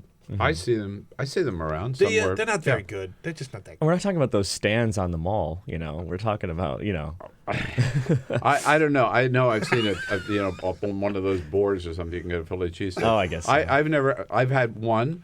I liked it actually, but it was at Pat's. Mm-hmm. Because Geno's a right-wing fanatic. Geno's is the one that's a total kook. Oh, yeah, he's a Nazi. Right. I was going to say, isn't there a racist? Is that who it is? He's wild racist. He's got the big... Yeah. I just went there last year. I took the kids because they wanted to see the two back and forth. And they have a big sign. You must order in English and all this crap. So I went there at one time. It was the Republican convention in 2000. And the late Senator Arlen Specter was there with a couple of other Republican senators. He had taken them to this Philadelphia landmark, and I went and he came over to me and he said, "Okay, Bill, now here's how you order," and he told me be sure to get. He said, "Don't order the provolone. Get the cheese whiz. That's the only way to do it." Arlen, and then he told me how to eat it. Do you think Rick Santorum knows how to properly eat a? No. Yeah. The right way. Whiz wit, because when you get the wit on the end, that means wit onions. So whiz wit onions. One cheesesteak whiz wit. Man, I just do not care. I got to tell you, I am so hungry now after we had this little conversation. By the way, happy 420. Thank you. I know you'll be celebrating the rest of the day. No, I will not, Dad. Oh, that's right. I forgot. Yeah. Bill was listening. Thanks, Matt. Good to see you. Good to see you guys, too. Thanks. We'll be right back. Can't catch the entire show? Listen to BP in 3, where we turn 3 hours into 3 minutes. Find it every day at BP Show on Twitter or at BillPressShow.com.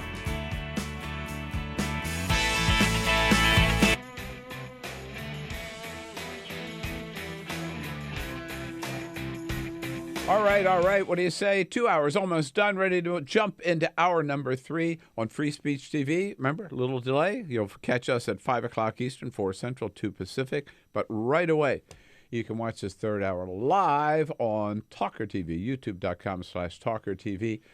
To help us sort out all the political tea leaves and where we go from here after the New York primary, Peter Fenn, Democratic strategist, in studio with us for an entire hour. And we'll be joined then by Keith Stroop to help us celebrate 420. Told you it was a big day.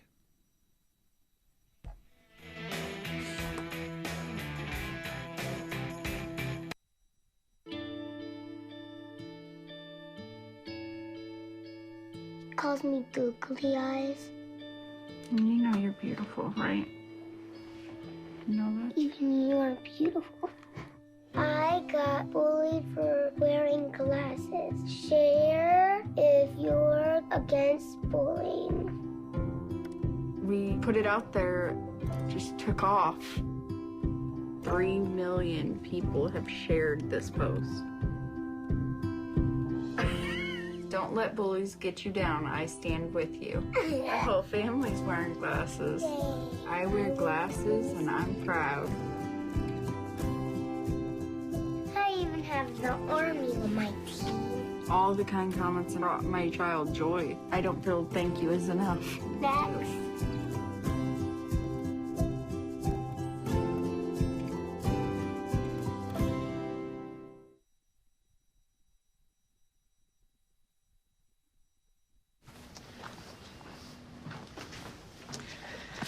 All right. I know this isn't any fun to talk about, but we should. Okay. So who's going to do what? I'll pack the dead batteries. Great. I'll only put what I don't need into a duffel bag. Perfect. That's totally unhelpful. No problem. Meanwhile, I will try to comfort everyone by speaking in a calm voice. And I'll try to get the generator going without any gas. Oh, let's not forget the cell phones, which probably won't work. Right. And who is going to handle supplies? I can forget to do a list for us. Thanks, pal. Well, I think we couldn't be any less prepared. I'm proud of you guys. Talk to your kids about who to call, where to meet, what to pack. Visit ready.gov/kids for tips and information. Council.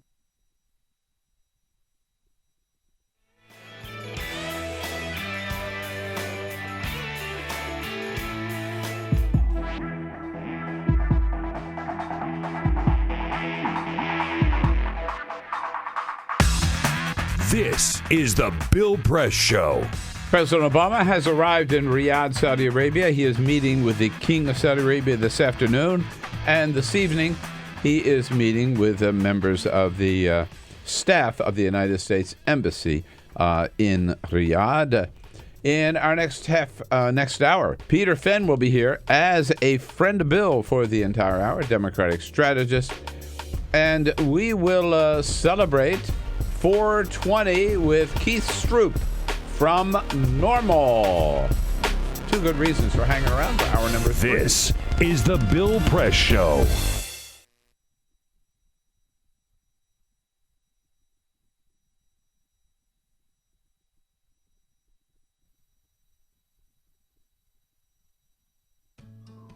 You wouldn't let money just blow out of your house. So when your AC or heater is on, make sure the doors, windows, and fireplace flue are shut tight. If you're headed out, turn down the AC or lower the heat by 10 degrees. And always keep your water heater set at 120. A little bit of common sense goes a long way. Get more great tips at energysaver.gov. So, I'm kind of new here, but I've noticed a trend. My human does this funny thing where she goes around and gets all my toys, and then she hides them in that basket by the door. You know, but it's always the same basket, and it's always in the same place. And then she acts so surprised when I find them, but, you know, she's putting them in the same basket. Again. It's like, hello, that's where you put it last time. You were the worst at hide and go seek.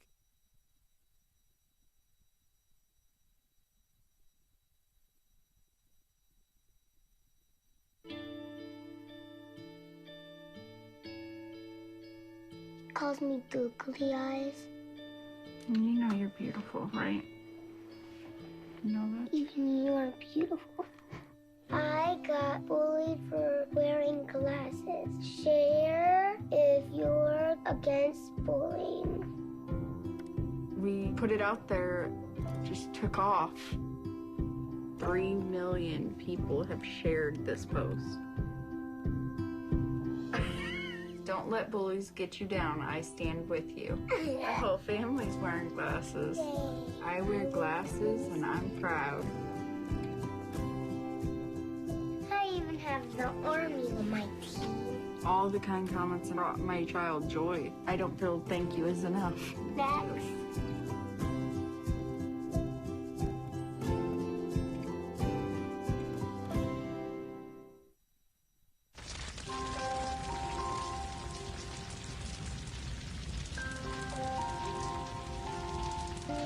A single ember that escapes from a wildfire can travel more than a mile. That single ember can ignite and destroy your home or even your community. You can't control where that ember will land, only what happens when it does. Get Fire Adapted now at fireadapted.org. I wanted to find a bank with a purpose. I wanted to find a place that would take my money and not use it to cause the financial crisis, but to fix the financial crisis and to help end income inequality. The people that we employ are usually clients right off the streets. They don't have an account, but Amalgamated is willing to get that started for them. Their reputation supporting the working man, I think, speaks for itself. This is a bank that cares for their customers, and I appreciate that. We were able to access a construction loan through the bank's programs, and that loan has helped us house 28 families in the community. Amalgamated is a bank that was started for and about working people. Many of our customers have a deep commitment to advocating for social and economic justice. We share that commitment, and we're not afraid to stand up and say that we need to change some of the way that the country does business.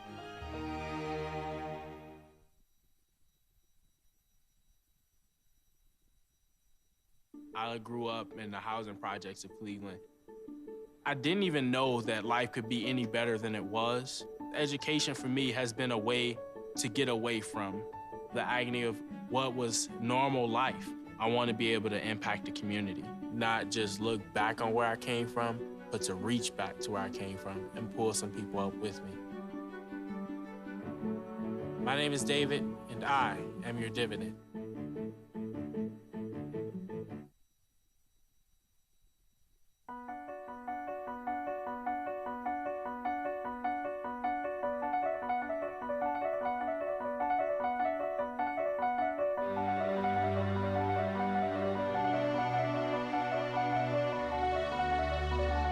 The most important issue on this planet right now is to protect and conserve biodiversity in the world's oceans. And I don't think people realize just how intimate our connection is with the oceans themselves. Not only do they provide the very foundation of life and control our weather, but life just simply could not exist without a healthy ocean. The real problem, though, is apathy. It's all out of sight. It's all out of mind, and people don't even think about it. But it doesn't matter whether you live in Peoria or on the coast. The fact is, whatever happens in the ocean affects all life forms on the planet Earth. If the oceans die, then civilization collapses. We all die. We cannot live on this planet without the oceans. This is, in fact, not the planet Earth. It's the planet ocean, but because we're a land-dwelling species, we refer to it as Earth. But it is the planet ocean, and the oceans are the heart and the foundation of all life on the planet.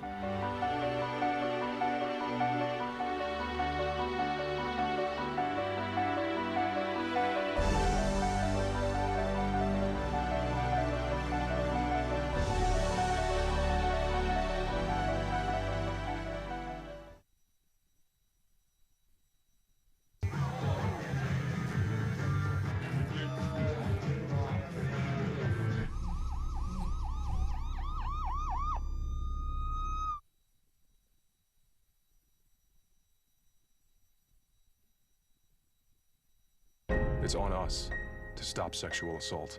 To get in the way before it happens. To get a friend home safe. And to not blame the victim. It's on us. To look out for each other. To not look the other way. It's on us to stand up. To step in. To take responsibility. It's on us, all of us, to stop sexual assault. Learn how and take the pledge at itsonus.org.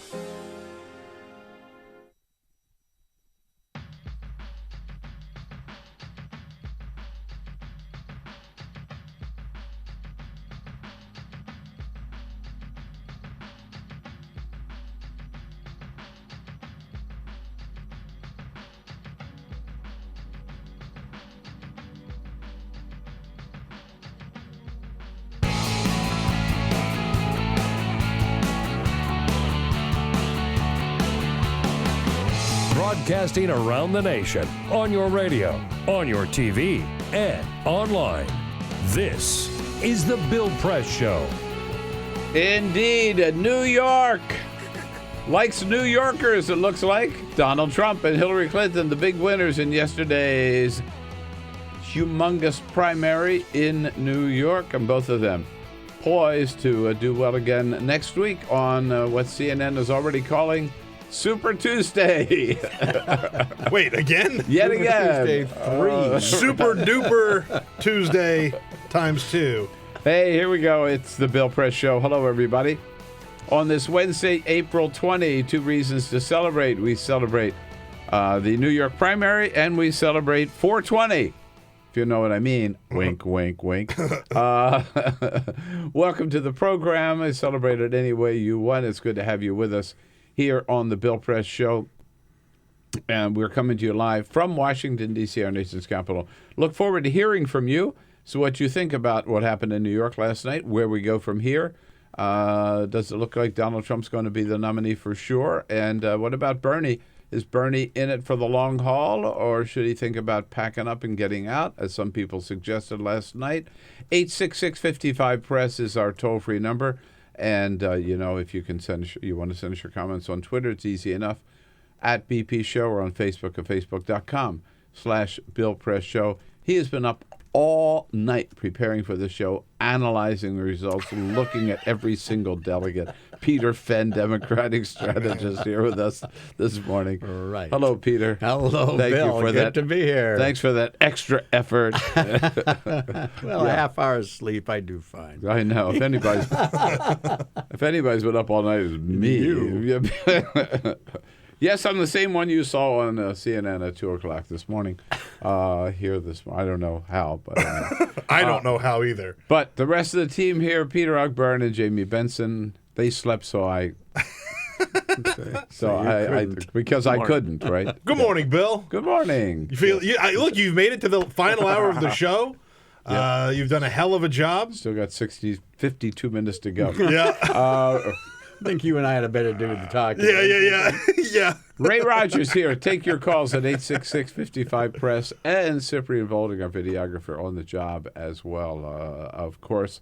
But, it wasn't just the primary yesterday that got our attention. The Nats, right? Oh, what a team we have. By the way, they're on fire. They look good. Fire, they look really good this year. So they scared us after this great big 7-game winning stretch by losing a couple in a row. They had to come back last night.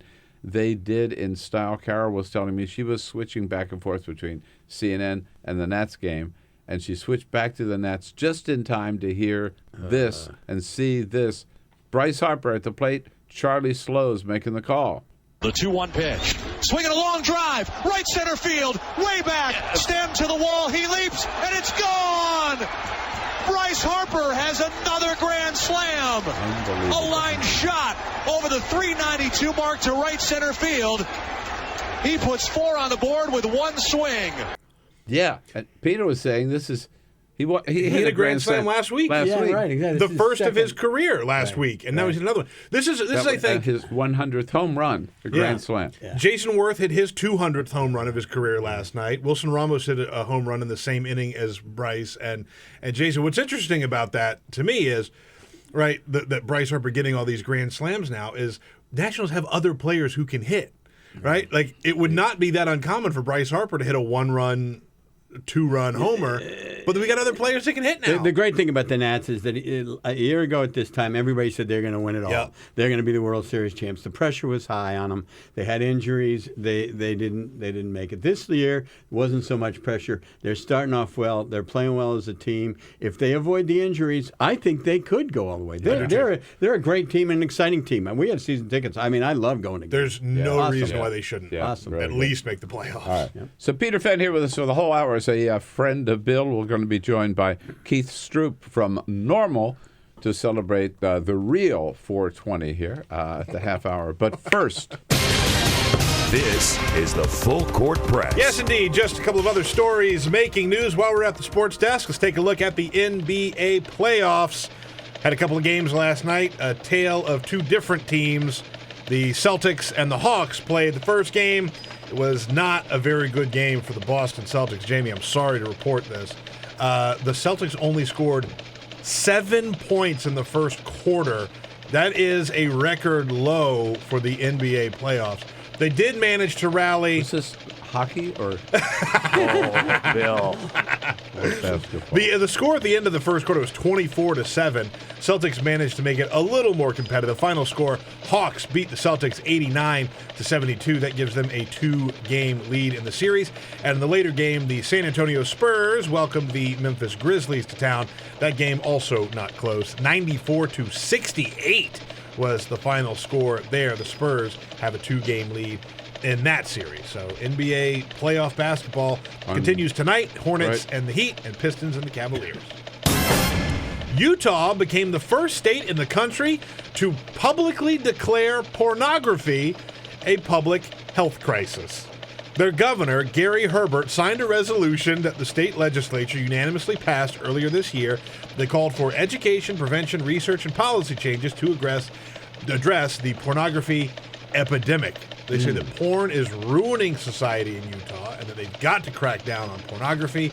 And like I said, they actually went so far as to call it a public health crisis, called it evil, degrading, and addictive materials to keep out of the hands of It is citizens. contagious. It is. Yeah, you're right. I'm not going there. Addictive is certainly Maybe they're onto something. Yeah. And I told you last hour. I'll have to ask Mitt the next time I see him. I told you last hour about a restaurant in London that was offering a 3-course tasting menu for dogs. Right. Here is a different type of pop-up menu. It's called the Bunyadi. It will be divided into 2 different areas of the restaurant. Those that want to go and sit down and have a meal with their clothes on. Oh, no. Oh, God. And another section for people who want to go and eat a meal with their clothes off. Was this also in Utah? This is not in Utah. This is in London. This is in London. The staff will be also naked, quote, with only some of their body being covered, end quote. And that doesn't count the cooks, by the way. I can tell you, you really should wear clothes when you're cooking. Sanitary concerns. Anything, yeah. And personal safety. You don't want to fry bacon naked. No. That's one thing you don't want to do. And so you knife out when you're you have the option though. So if you want to go be completely naked and eat a meal at a nice restaurant, you can do it in London. Not a nice restaurant. No, not a nice restaurant. All right. I love to eat a nice meal, and I love to be naked. I rarely let those paths cross. Thank you for that very welcome. travel information. You're very welcome. Enlightening news. Pro tip. 14 minutes after the hour. Peter Fenn, let me ask you, first of all, look at New York last night. Is Donald Trump the Republican nominee? You know, I keep thinking this guy isn't going to make it, but it's certainly looking like he might. How long have we been doing saying that for a year? Yeah, he picked up at least 89. Yeah, I mean, it's 89, and then there are 2 for Kasich I saw. 3 I don't for even know if Kasich now. So there are 3 still to be But he's decided. winning basically all the delegates out of New York. And you've got these winner-take-all primaries coming up on the Republican side. And, clearly... it's like he didn't have an opponent anymore. I mean, he's just kind of rolling along. If he gets close to Cleveland and he's got close to 1237, but not the whole way, can they take it away from him? No, they can't. I mean, if he's within 100 votes of that, I mean, he'll put it together, I think. And the problem is that it's statistically impossible, it was even before New York, for Kasich to get a majority of delegates. And it's now becoming statistically impossible for Cruz. For Ted Cruz as well. So, you're going to future ballots, denying it, the convention's going to blow up. They're going to have all these fights and rules. Look, the best thing they can do probably is say, okay, this is it. This is what we got, and go with it. All right. You're a Democrat. Who would you rather run against in November to be sure of a win? Donald Trump or Ted Cruz? Well, this is so interesting because the conventional wisdom, of course, is Trump.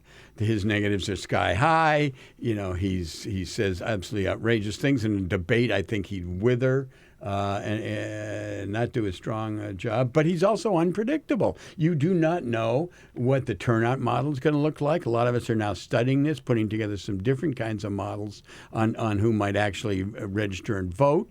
That could affect Trump. So I think conventionally, Cruz would be easier to beat. He's an ideological nut job. He won't even have exceptions for rape and incest, for a woman's right to choose. The guy, you put him in a box, he's in a box, you go after the box. And harder to put Trump in a box. He's certainly not likable in any way. Oh, he's a sleazy-looking guy. Yeah. I mean, everybody I talk to, Republican or Democrat, their skin crawls when they watch the guy.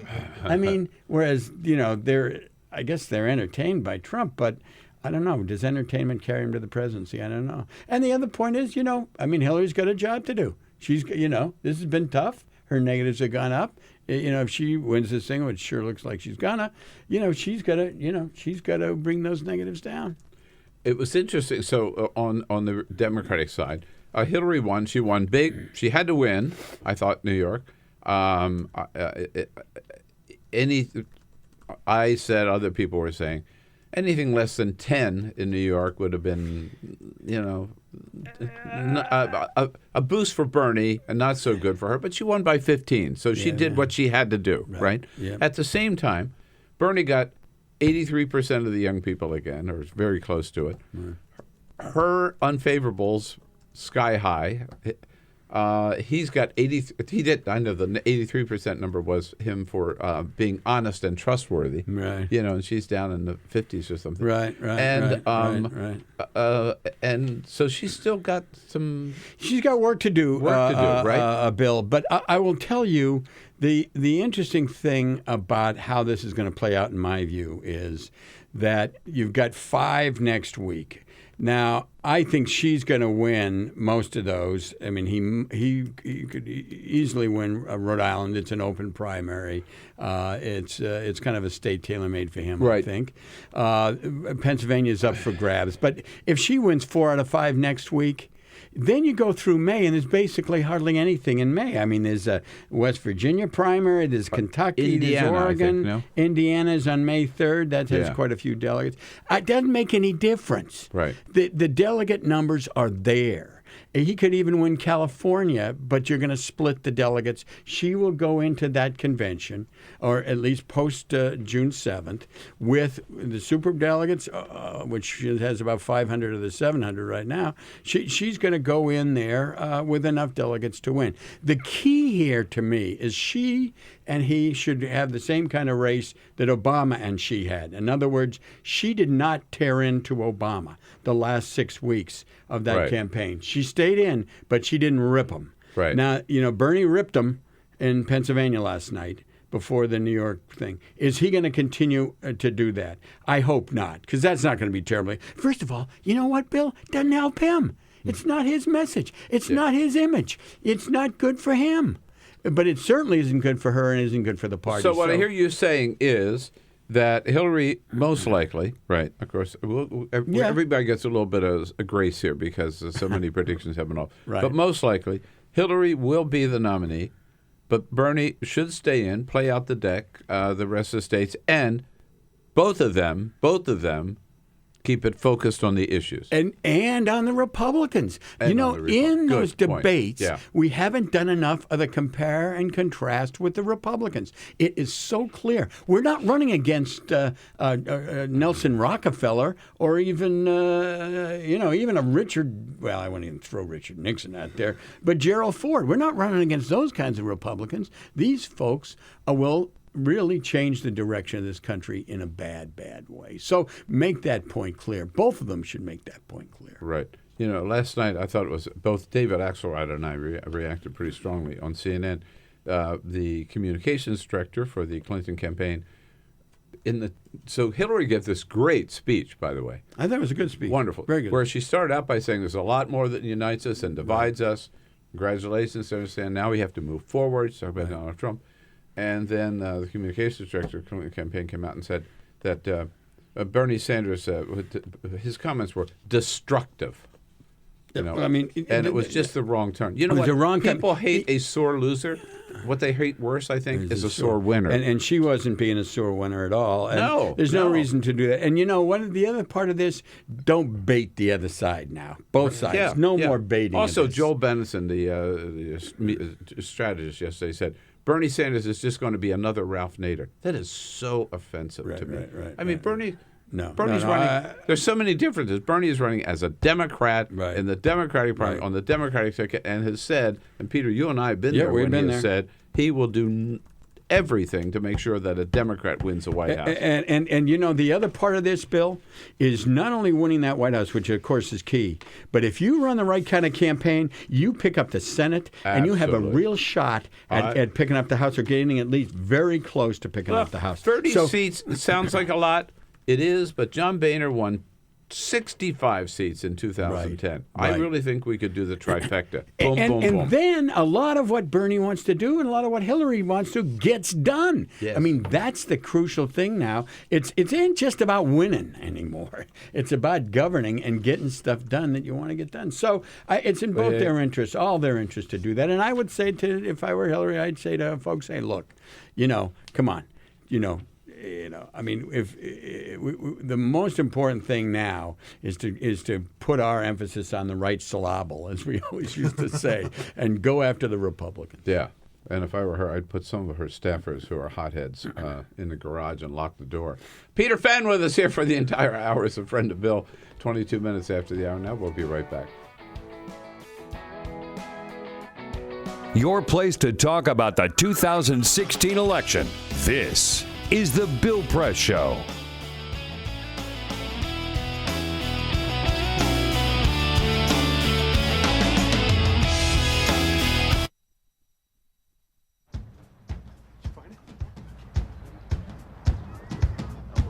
You taught him how to hit a baseball. Just like that. Say hi! How to hit a receiver.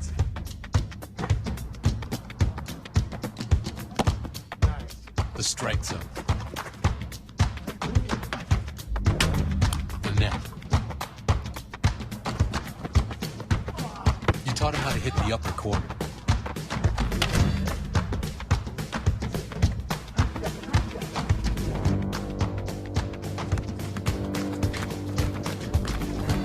You even taught him how to hit the open man.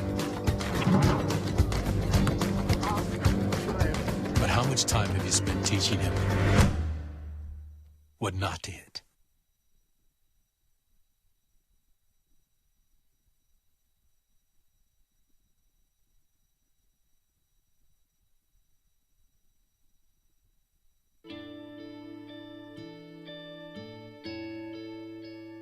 Calls me googly eyes.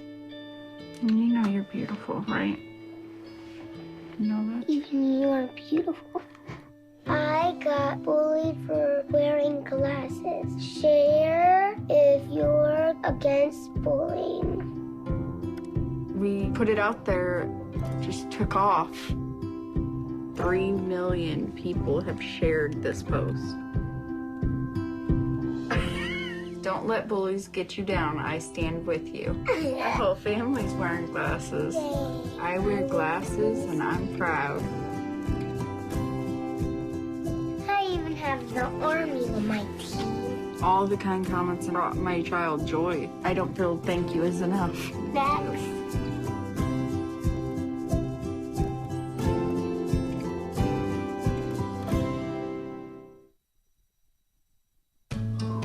You wouldn't let money just blow out of your house. So when your AC or heater is on, make sure the doors, windows, and fireplace flue are shut tight. If you're headed out, turn down the AC or lower the heat by 10 degrees. And always keep your water heater set at 120. A little bit of common sense goes a long way. Get more great tips at energysaver.gov. So, I'm kind of new here, but I've noticed a trend. My human does this funny thing where she goes around and gets all my toys, and then she hides them in that basket by the door. You know, but it's always the same basket, and it's always in the same place.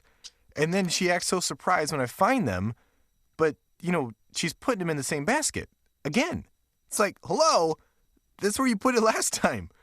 You were the worst at hide and go seek. I grew up in the housing projects of Cleveland. I didn't even know that life could be any better than it was. Education for me has been a way to get away from the agony of what was normal life. I want to be able to impact the community, not just look back on where I came from, but to reach back to where I came from and pull some people up with me. My name is David, and I am your dividend.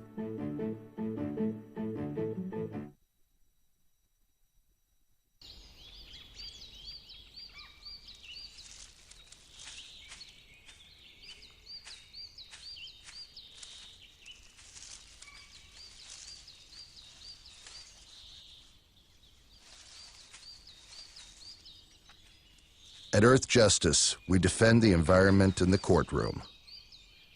Join our fight. When you take a seat, you take a stand. Earth Justice, because the Earth needs a good lawyer.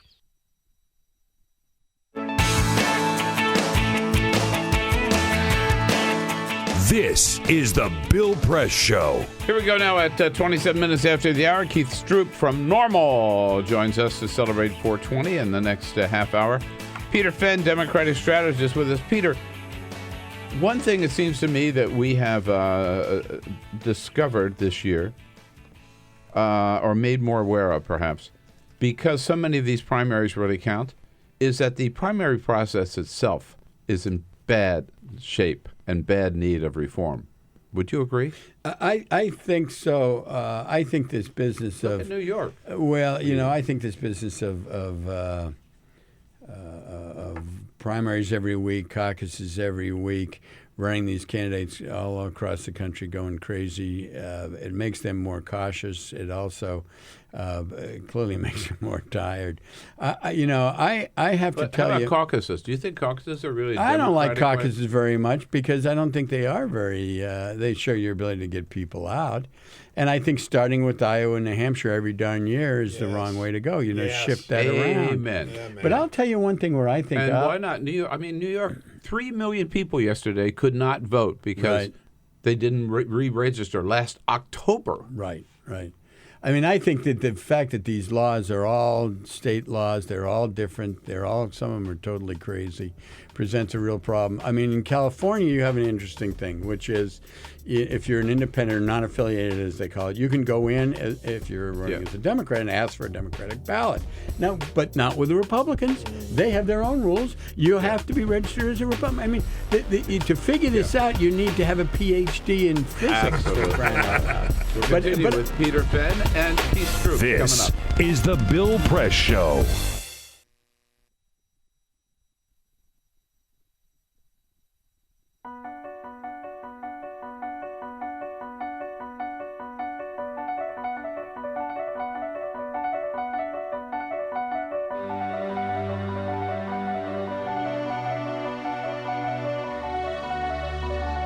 The most important issue on this planet right now is to protect and conserve biodiversity in the world's oceans. And I don't think people realize just how intimate our connection is with the oceans themselves. Not only do they provide the very foundation of life and control our weather, but life just simply could not exist without a healthy ocean. The real problem, though, is apathy. It's all out of sight, it's all out of mind, and people don't even think about it. But it doesn't matter whether you live in Peoria or on the coast. The fact is, whatever happens in the ocean affects all life forms on the planet Earth. If the oceans die, then civilization collapses. We all die. We cannot live on this planet without the oceans. This is, in fact, not the planet Earth. It's the planet ocean, but because we're a land-dwelling species, we refer to it as Earth. But it is the planet ocean, and the oceans are the heart and the foundation of all life on the planet.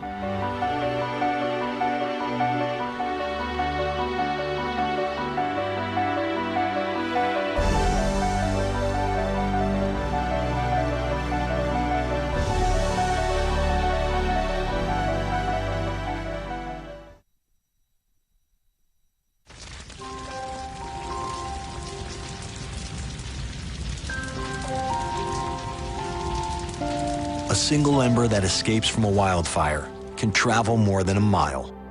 That single ember can ignite and destroy your home or even your community. You can't control where that ember will land, only what happens when it does. Get Fire Adapted now at fireadapted.org.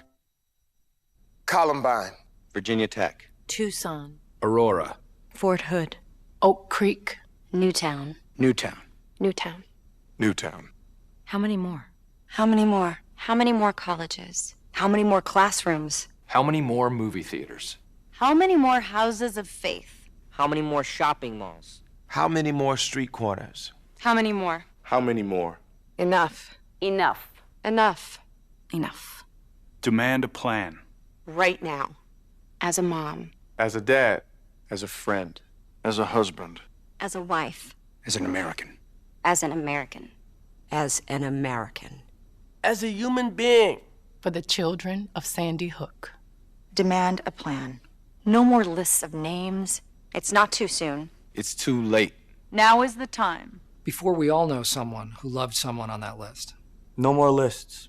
No more. Who they might have been. No more. If we had just done something yesterday. It's time. We can do better than this. We can do better than this. It's time. It's time. It's time for our leaders to act. Demand a plan. Right now. Right now. You! Demand it! Enough. Enough. Enough. Enough.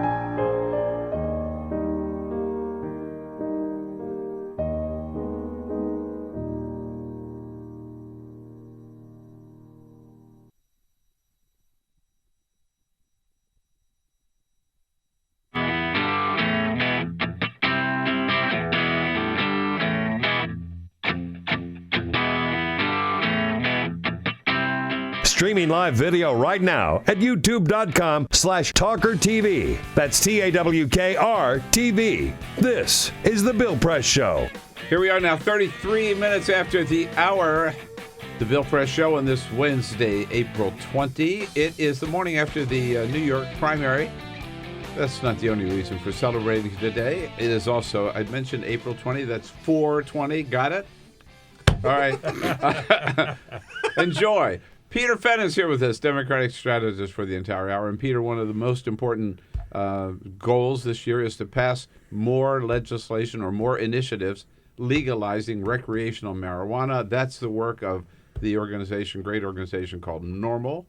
And Keith Stroop, yeah, you started this organization, right? I did in late 1970. Let's get you a little closer to the microphone. I started it in late 1970. It was a result of some work I had done with Ralph Nader. We've always been a consumer-oriented organization. We don't represent the industry. We represent the smokers. But I've been radicalized by the war in Vietnam and the draft and trying to stay out. And in the process, I ended up working for a commission that worked with Ralph. So when I was too old to be drafted, I said, I like public interest law, but what bothers me is I had first smoked marijuana when I was a freshman at Georgetown Law School. I'm always proud to say that, and I know they are too. So instead of working, they have a plaque. Yeah, right. On the Georgetown Law School, right? So instead this is where Keith's group lit up for the first time. Washington slept here. Yeah. Right. So instead of working on product safety like Ralph had, we started NORML to legalize the responsible use of marijuana. And only 12%. What year was that? 1970. And only 12% of the public supported us at that time. I'm proud to say today that we enjoy the support of roughly 60%. The latest AP poll, the latest Gallup poll was 58%. So we're winning now, not because... How many states have... We have 4 states in the District of Columbia have totally legalized it for all adults. We have 24 states that have legalized it for medical use. And we're likely going to add 5 and perhaps 6 additional full legalization states this November. Massachusetts, Maine, perhaps Michigan, Nevada, California, and Arizona. So we are on a roll. Well, I have voted for maybe 2 times already in California. Yes, that's right. And it's back on the ballot this November. It is, and we came close in 2010. And damn it. You better get out there and vote. This year we're going to make it. Yeah, we are. The polling. I don't have to go out there and vote. I vote by absentee. I know. I vote in California. I know. Still. And by the way, in 2010, we had 47% of the vote. We didn't lose badly, but we lost. This year, I think we'll win with 55% or something like that. So what's the best way to celebrate 420? Well, for the rest of the year, we have to be serious because there's still more than 600,000 people arrested every year in this country. Even though we're making progress, there are still 40 states out there where they're arresting people at great rates. So how many? Over 600,000 marijuana arrests, and 90% for simple possession and use, just smokers. So most of the year, we urge people, take a serious approach to this. But, one day a year, we have a right to celebrate. And 420 is the marijuana smokers' national holiday. So I say, if you're in a situation where you can do it, and you're not driving, you can do it in a safe manner, it's time to get high. There it is. Amen. There's the message. That sounded official. I'm going to take that as rule now. That's officially law here. I don't think we have a presidential declaration quite yet. Well, I will say, though, that that's another reason that I'm for Bernie. Feel the burn. Right. I know Bernie would do it. By the way, Bernie has introduced a bill. Now, he doesn't have any support in Congress, but it would totally remove the federal government from the picture and let the states do what they want. But he talks about there should not be, what do they call it, Class 1? Yeah, Class 1, but more than that, he wants it taken totally off the Controlled Substances Act, like alcohol and tobacco. Mm-hmm. By the way, a quick point, Obama has done us a great favor in this last term. He could have had the Department of Justice go in and seek an injunction to stop the implementation of those new legalization laws, and prior to doing that, it was a theoretical argument. We said marijuana legalization will work. Our opponent said the sky will fall, but nobody had any real data. Obama held the DOJ back, let us implement those laws. We've now had 2 years experience in some of them. We're soon going to have 4 years. And they're wonderfully successful. The concerns that people had simply haven't been realized. There's been no increase in adolescent use. That was one of the concerns. There's been no increase in impaired drivers on the road. That was another concern. So Obama has done us a great favor, and with a different president, I don't think we would have been allowed to implement those laws. Peter, you've run how many initiative campaigns, right? I mean, about 25 of them, yeah. There you go, right? I mean, they were not easy to... No, because one of the problems getting folks to vote yes on a lot of these things is really difficult. If there's any questions put up, folks say, I'm just not sure about it, I'll just vote no. The status quo, the status quo, and maybe that's changing, but... and also, as long as marijuana smoking was considered immoral or sinful, it was awfully hard for people to say we ought to remove criminal penalties. But frankly, over 50% of the people in this country have tried marijuana at some time in their life. They're not regular smokers. Only about 14% are regular smokers.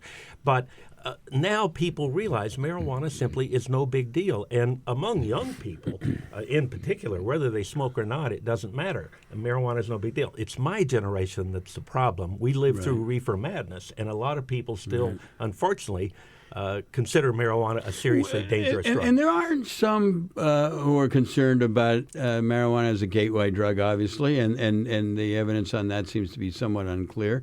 And also the notion that for those of us, as they say in our youth, who experimented with, I love that word, that it was a different kind of marijuana out there, that this stuff's a lot stronger and a lot different than what we smoked in the 60s and 70s. So those are arguments you hear, too. Indeed. And on that last argument first, if I might say, it's a little like hard liquor and beer or wine. What alcohol drinkers learn is you don't sit down with a fifth of whiskey and drink it like you would a beer. Right. Well, it is true that the good, high-quality, homegrown marijuana, and we grow the best marijuana in the world now in this country. And so, God bless America. All right. It's Makes me dynamite proud. marijuana, and it's grown in all 50 states because it's almost all grown indoors now, where you can get 3 crops a year. Mm-hmm. So, of course, if you haven't smoked for several years, the first time or two, be with a friend and be cautious. Take a couple of hits and let's see how you feel. Because it's true that instead of being 6 or 7% THC, a lot of it's 12 or even 15% THC.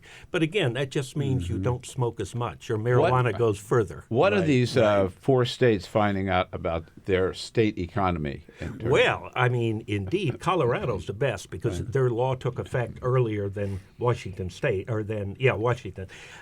They have an incredible tourism industry, and something like 40% of pot tourism? Well, that's exactly right. There are actually bed and breakfasts that advertise they're 420 friendly.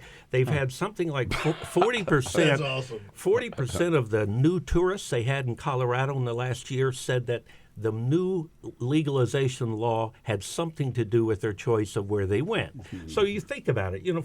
For example, skiers, they've always smoked in those warming tents and stuff. They were smoker tents is what they really were. Well, if you have a chance now to go to, say, Aspen, where it's legal and there are 5 dispensaries downtown where you can buy your marijuana, or go to Nevada, where it's still a felony. Now, it's not going to be much longer, I think, but it is now. Or Utah, where it's a felony. Of course, you're going to go to Colorado. So the marijuana tax alone in Colorado exceeded $100 million last year, and it's growing every single month. And that money goes to schools, it goes to teachers, it gets spread around by the state for allocated reasons. So they're benefiting enormously. There's a real estate boom. You almost can't afford to live in Denver right now because everyone is trying to get into this new industry. They refer to it as the green rush.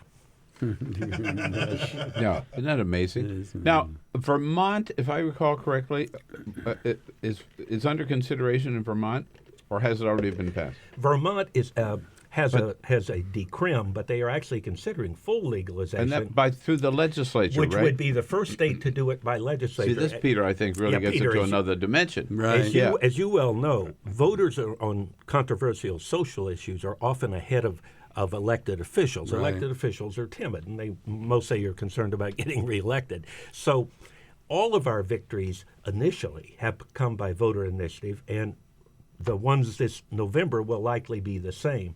But we are getting very close in a number of New England states in particular, Rhode Island, Connecticut, Vermont, of passing it legislatively. And that will be an important step because 51 of the states don't have the initiative process. I think it's only 49 that have it. I'm sorry, only 24 that have it. Right, that have 26 right. don't. And some you have to go through the legislature to get it on the ballot. That's right. It is very interesting on this point because we've done a lot of work on animal cruelty issues. And you would try to get, especially in some of the southern or western states, cockfighting, dogfighting things through legislatures. You couldn't get them. Yeah. And suddenly we started putting this stuff on the ballot in the 90s. We began to pass this stuff left and right. And then the legislatures moved along. And in fact, Congress has done a lot for even now to the point of the way they would raise chickens, putting them all in these little horrible situations. They've done a lot with friendly farming. But it is interesting because it's a good way to get the public involved and to get the word out, to have an initiative on some of these issues and then let the public kind of decide. And your elected officials eventually catch up. In Colorado, for example, we didn't have, I don't think, a single statewide elected official supported that initiative. They all opposed it, the governor, the mayor, everybody. now ask them about it, and they will tell you it's worked well. They're delighted, and I think most other states around them now are looking to do the same thing. So it's a way to edge elected officials out and show them that it's not any longer too dangerous to support these kinds of issues. Right. So as Peter reported earlier today, the United States, we are the number 2 nation on the planet, right, in terms of number of people who smoke marijuana. And now we know from Keith Stroop that we also grow the best marijuana. Without question. Happy 420 Day. We'll continue our celebration with Peter Fenn and Keith Stroop and all of us on the other side. We'll be right back. Connect with The Bill Press Show on Twitter. Follow us at BP Show and tweet using the hashtag WatchingBP. This is The Bill Press Show.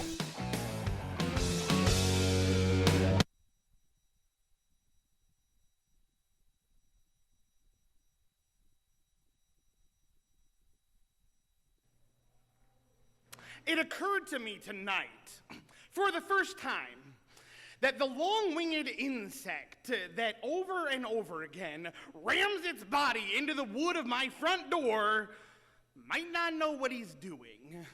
He might not have a plan. Maybe that's just how he flies, and that is where the door is. And I remember you. The last time I saw you, a few weeks before we would graduate from high school, and a few days before you let a bullet dissolve on your tongue, dancing in a warehouse rave, sweat-drenched and strobe light battered, thrashing your arms back and thrusting them forward. The floor could get so bright and loud, we all slowed down to be more careful, but you kept dancing full sprint tornado, and sometimes you'd spin full weight into a wall and just spread your arms against it and sway back and forth like a lover reunited. This long-winged insect is not trying to get into the house. It doesn't know there is a house. Can't imagine a life beyond that door. All it can see is the light. You and I were both 17 when you died. And ever since then, I have envied you. How you are remembered for towering, unclaimed potential instead of living to look regret in the face. You didn't have to come home 3 weeks later and explain to your little brother why you took too much medicine. Your addiction is remembered as a tragedy, not a betrayal. Your suicide attempt became a suicide, not an unpaid hospital bill. And only tonight did it occur to me that maybe that night when you let your teeth touch metal, you might not have known what you were doing. You might not have had a plan. Maybe you had hit that door so many times you couldn't imagine it might let you through. I'm still ashamed to admit it, but I have always secretly believed you did it for me, that you wanted to show me that there is a way out of all of this.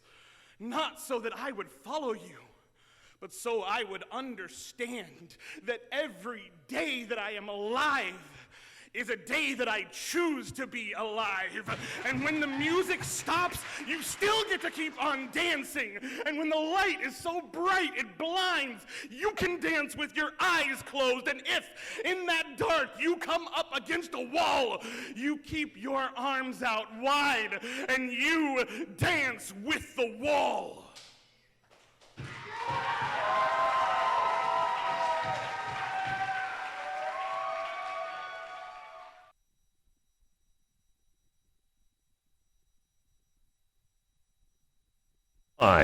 This is The Bill Press Show. 12 minutes before the top of the hour, the Bill Press Show, April 20, 420. What better way to celebrate than with Keith Stroop, founder and legal counsel now of Normal, National Organization for the Relaxation of Marijuana Laws, right? Reform. We started relaxation. We started off with the word repeal, and I was Repeal. working with Ramsey Clark, former Attorney General at the time, and he convinced me that reform had a softer sound to it. And It does. The acronym still works. So Right. I said that works for me. All right. And we have a normal Peter Fenn here. An abnormal? An abnormal, Two abnormal Peter Peters. Ogburn, just sort of I'm just hanging out. sitting back. Right. So you were last week, or maybe just the other day, Peter, one of his full court press reports, that Pennsylvania passed finally medical marijuana legislation. How 20th century, right? Well, I agree in that if you would simply... if the other states are rushing ahead with recreational marijuana, they're still dealing But keep in mind now, we only have 24 states, so that means we have 26 who haven't yet done medical marijuana. Even Yeah. Oh. Now, some of them have a weaker version, but real medical marijuana. But you're right in that if we could simply get the states to go to full legalization for all adults for responsible use, you can cut the pot doctor out of the equation. You don't need medical marijuana except for a very small sliver. There are some minors, especially who have seizures, called Dravet syndrome, that they've discovered marijuana is the most effective drug to stop those seizures. So you'd have to have a small medical marijuana program for minors where parents could decide when they could use them. But otherwise, you don't need medical marijuana. So you were pointing out during the break here that medical marijuana has also proven to be very important in terms of cutting back on maybe more serious Yeah, use of more on a serious lot drugs. of prescription drugs, but in particular Schedule II drugs, the opioids, OxyContin, oxycodone. People, when they begin using those Schedule II drugs, they get very addicted to them, and they can't just quit all of a sudden. If they quit, they have to wean themselves off. What they are discovering is that if they're in a medical marijuana state, they tend to use fewer Schedule II opioids, and they replace it with medical marijuana, which is obviously a much more helpful alternative. So there are some very positive sides to thinking about marijuana as a medicine, but I certainly don't think we need to run it through the FDA and the pharmacies and pay some doctor $150 to say it's okay for me to smoke a joint. All right, so how are you celebrating 420, Peter? I hate to say it, but I have to go to work. God. This is work, Peter. That's true. I guess I should. Peter Ogburn. The best part. How are you celebrating? I got work to do, and I'm just hanging out, man. Is that right? Yes, sir. Just enjoying the fumes? Yeah. There's a certain sweet smell wafting around the Yeah, man. It smells like the teacher's lounge in here. No, whoa. I think it's coming Some through. people are getting left out here. I think it's coming through from this crowd next door. Gotta be. Yeah. Gotta be. I'll talk to the landlord about that. The food safety people? Yeah. Good. And Keith, what are the celebrations around the country? I mean, I Well- hope not everybody's going to work. No, there are lots of places where they hold public rallies and people light up publicly. They're what we used to call a smoke-in, although in the states that are legal now, it's almost pointless. You know, I'm not sure why you even need to do it. At Normal, what we're doing, we're releasing our first congressional report card in which we actually give a letter, A through F, to all 535 members of Congress based on particular votes they've made or statements they've said. That's so smart. That is good. And on this issue, rather than on a whole lot of other issues. Oh, only this issue, and Good. anyone can go to our website, and it's public as of this morning. All right. Well, you have a pot, which is normal, NORML. .org. You have a pot caucus now in the Congress. We do indeed. We have some very powerful, committed. Earl Blumenauer from Portland is incredible. Jared Polis from Boulder, Colorado is incredible. Even on the Republican side, we're beginning to get a little support. So now it's much more democratic still, but it's really exhilarating to see these people who were fearful of the issue a few years ago now beginning to realize that it's an important issue. As I pointed out earlier, if we're arresting 600,000 people a year needlessly and unfairly and wrecking their lives, then it's a serious issue. It's not about getting high. It's about personal freedom. The government has no business coming into my house to know what books I read, what music I listen to, or how I conduct myself in the bedroom, and neither do they have a right to know whether I drink alcohol or smoke marijuana. It's none of their business. Amen. Boy, you can't beat that. No. Absolutely. Okay. Thank you, Keith. Thanks for all the work you've been doing since 1970. Yeah, right? we were younger men then. I know our hair wasn't quite so white. No, we had to be a lot more careful back then, I can tell you. Yeah, and thanks for coming in this morning. Thank too. you, Bill. Always a pleasure to be Peter Fenn, Great to be here. All right, Thank next you, week, Bill. remember, another Super Tuesday. Yes, we do have a big one next. It's the third or fourth. Every Tuesday is super. Which may be the most important This one is yet. the most super. Yeah. All right, thanks, Super guys. Wednesday. We'll come right back and wrap it up. Get social with Bill Press. Like us at facebook.com/Bill Press Show. This is the Bill Press Show.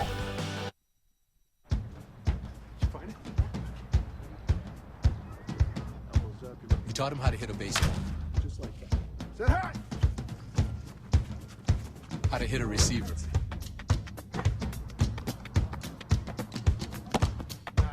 The strike zone. The net. You taught him how to hit the upper corner.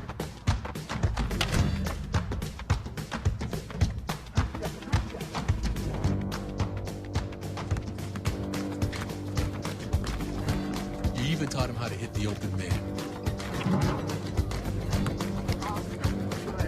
But how much time have you spent teaching him what not to hit?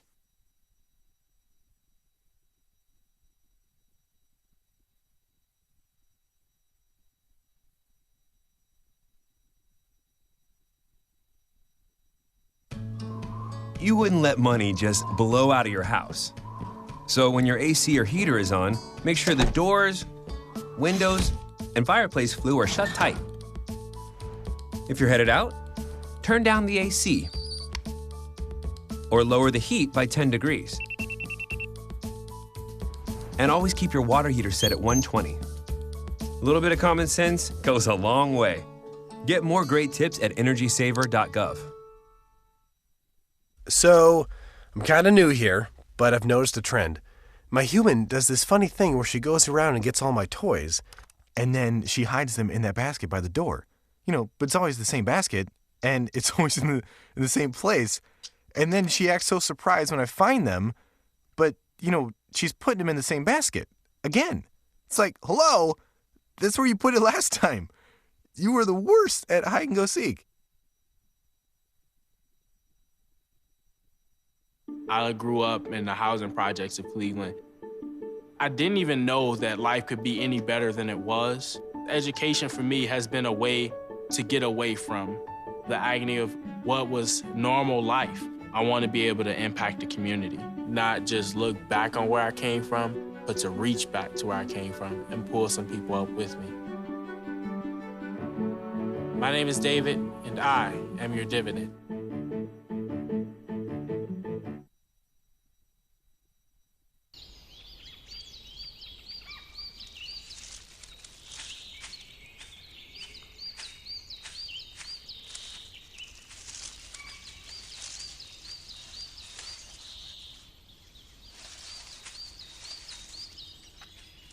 At Earth Justice, we defend the environment in the courtroom.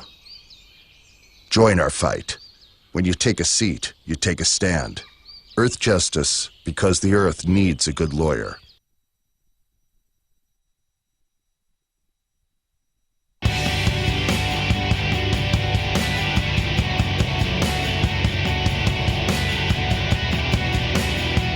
This is the Bill Press Show. Busy day today, not much more time than to say, hey, thanks for being with us. And now we move on in this primary season, move on to next Tuesday, April 26th, with Pennsylvania and Maryland and Delaware and Connecticut and Rhode Island on the line. Meanwhile, big wins and congratulations to Hillary Clinton and to Donald Trump doing what they had to do yesterday. We'll be back here tomorrow on a Thursday show, and we'll be looking for you. So don't forget. See you again tomorrow. This is the Bill Press Show.